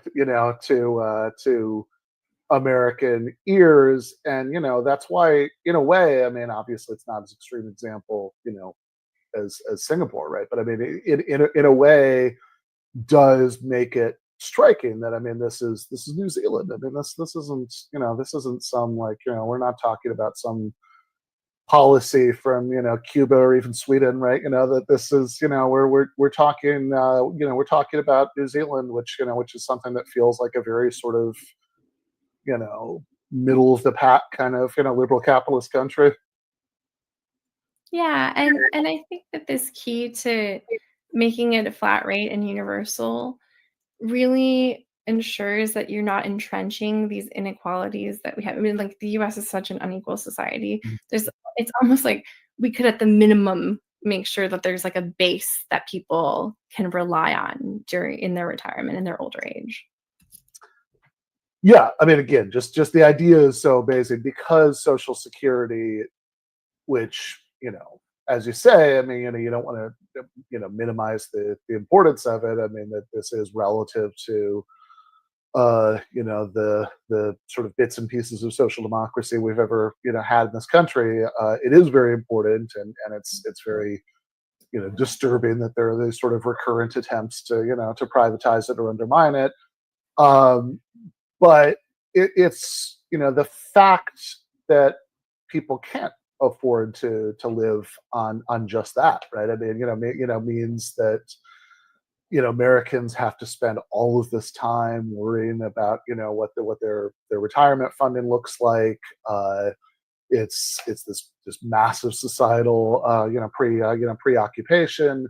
And I mean, among people who are doing like reasonably well, it's this in particular, right? It's this massive massive preoccupation, and the inequality, even of public provisioning, again in the U.S. case, is really extreme. And so this is one of the cases in the book, I mean, of which there are several, but then it's like, okay, so you take something like Singapore's housing system. Like, once you kind of wrap your mind around what the idea is, like, oh, that's a really cool idea, right? Like I like that's I can see how that solve all these problems. That's that's great. That makes sense.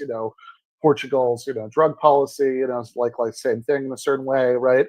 But like, those are things that are like, okay, that's a cool idea, right? Let's think of it. That this is one of those things like that just feels like, oh yeah, of course. Like, why wouldn't you at least have that, right? Why wouldn't you have why wouldn't you at least have equal? Like, this is such a simpler way to run it, even.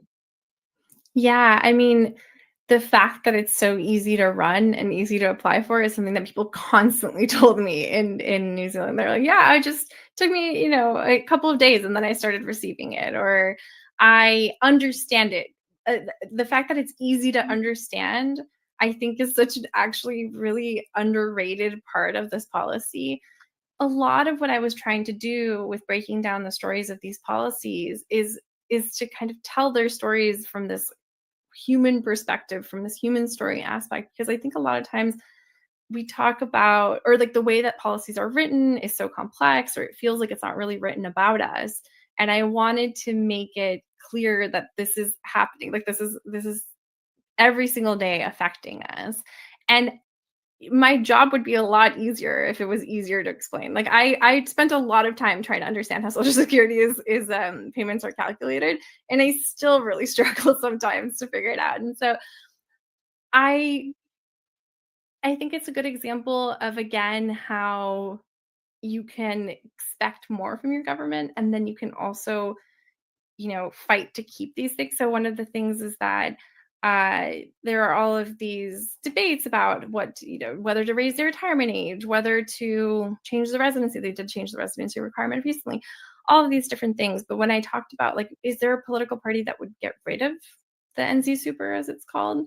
Like, absolutely not. Who would touch that? People are now expecting to have a universal pension when they reach a certain age.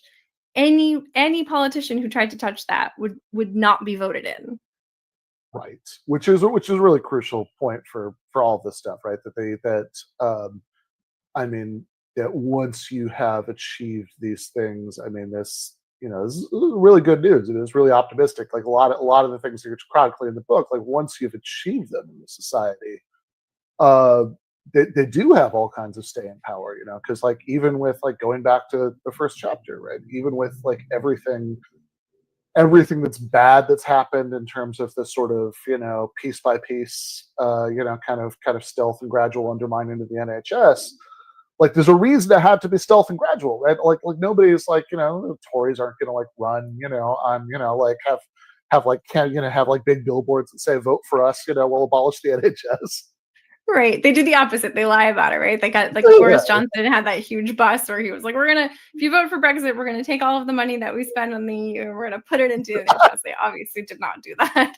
But it's just this, like, once people feel the material impact, the material benefits of a lot of, like, most of the policies that we looked at, especially the bread and butter ones that we're talking about, it is very hard to take these things away.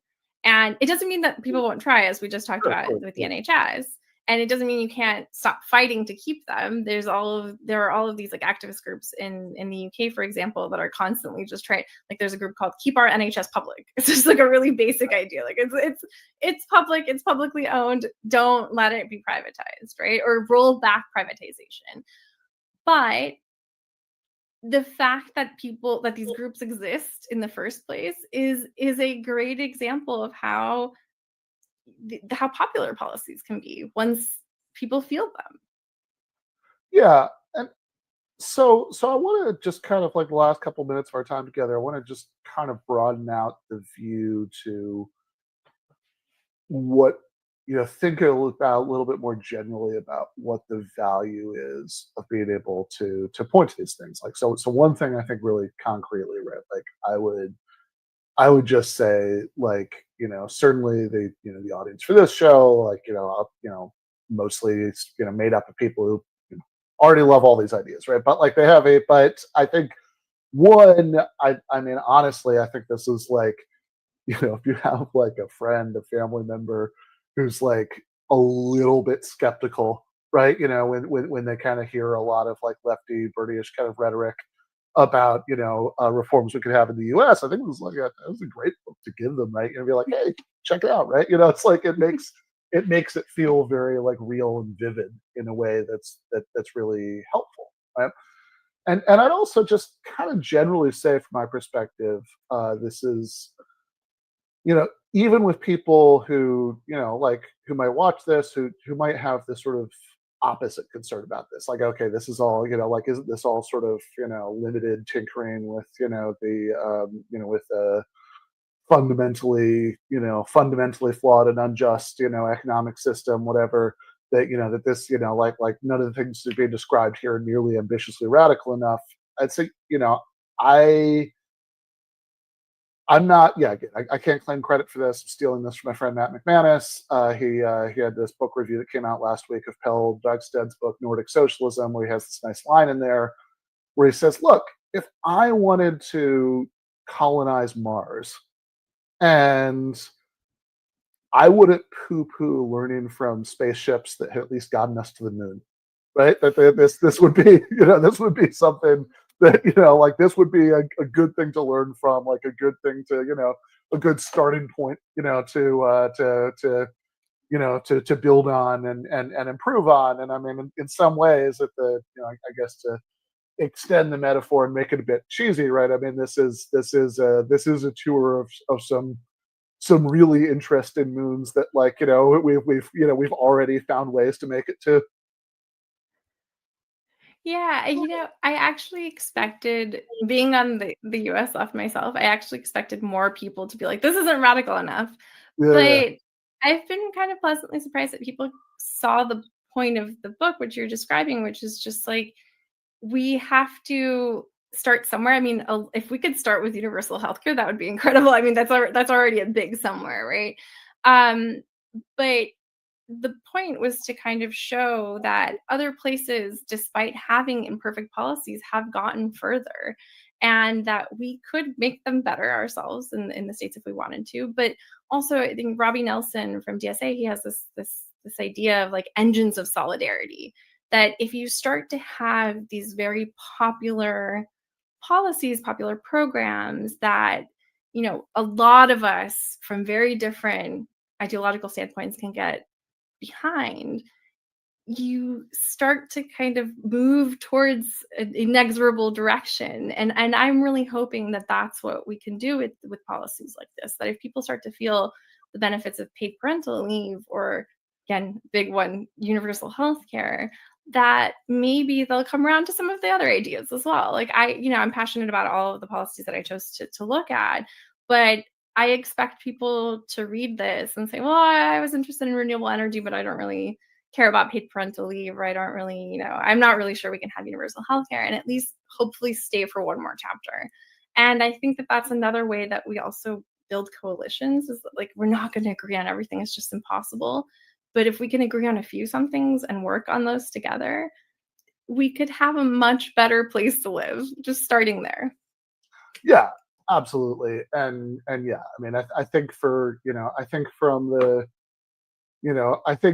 I think from the perspective of even having ambitiously radical horizons, and you don't have to think New Zealand is the outermost limit of possible human progress to think that would be that would be an improvement over what we have in the United States. And again, it's something to aspire to and then build from. And again, I think, of course, that's like going to be a relatively niche reaction, because mostly in the US, I mean, most people who don't necessarily love the status quo are not, dissatisfied super utopians. Mostly people are just defeatist about the very possibility that we could have nice things here, right? So and again, it's just a very simple point, but it's so well made in the book. It's like, yeah, we clearly can. Check it out. Thank you so much, Ben. I mean, that's really music to my ears, because one of the things that I really want to highlight is that we're just getting a bad deal in the US. So it's like the wealthiest country in the history of the planet. And we all know that that wealth is concentrated in very few hands.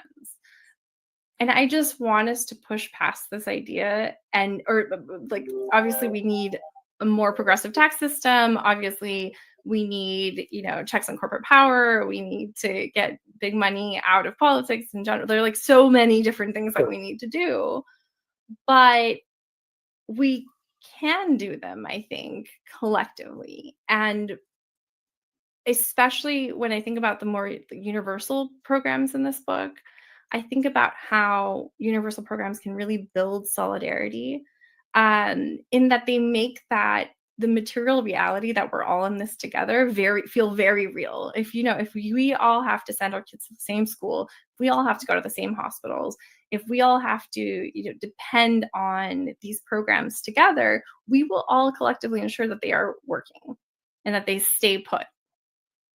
Yeah. Well, can't find a better note to end on than that. Thank you so much, Natasha. Thank you so much, Ben. It's been a pleasure. All right.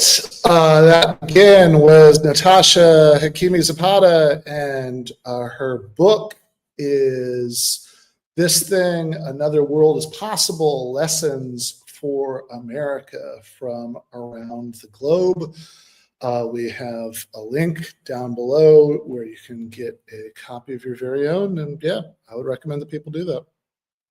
Yeah, it seems like a really positive thing to have, because I'm sorry, it's just everything's been so negative lately with everything going on in Iran and Trump moving in, trying to crush uprisings and whatnot. It's just so nice to have something positive.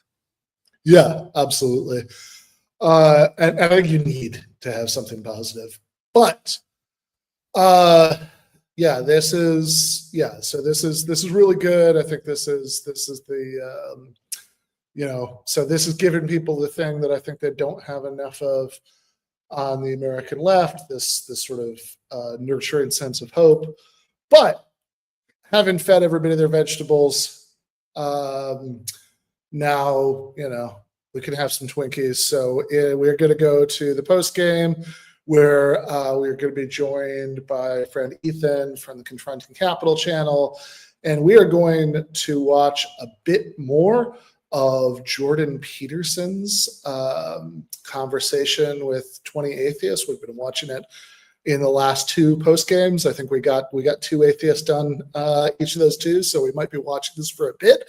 But the neither the humor nor the car crash fascination have faded yet, at least for me. So we're going to keep it up at least one more night, and realistically, probably more than that. All right. Sounds like fun. If you are already a GTAA patron, you should already have an email in your inbox with the unlisted YouTube link for the post game. And an only slightly unrealistic estimate of when it was going to start. And if you are not yet a patron, there's no time like the present to turn your life around and become one. So that's patreon.com/Ben Burgess. And if you do that, you get access to these patron exclusive post games after every regular episode, just kind of as a way of saying thank you. You get access to the Discord server. Sometimes we release things early to patrons, etc. But really, this is something to do. If you like what we do and you want us to keep doing it, right?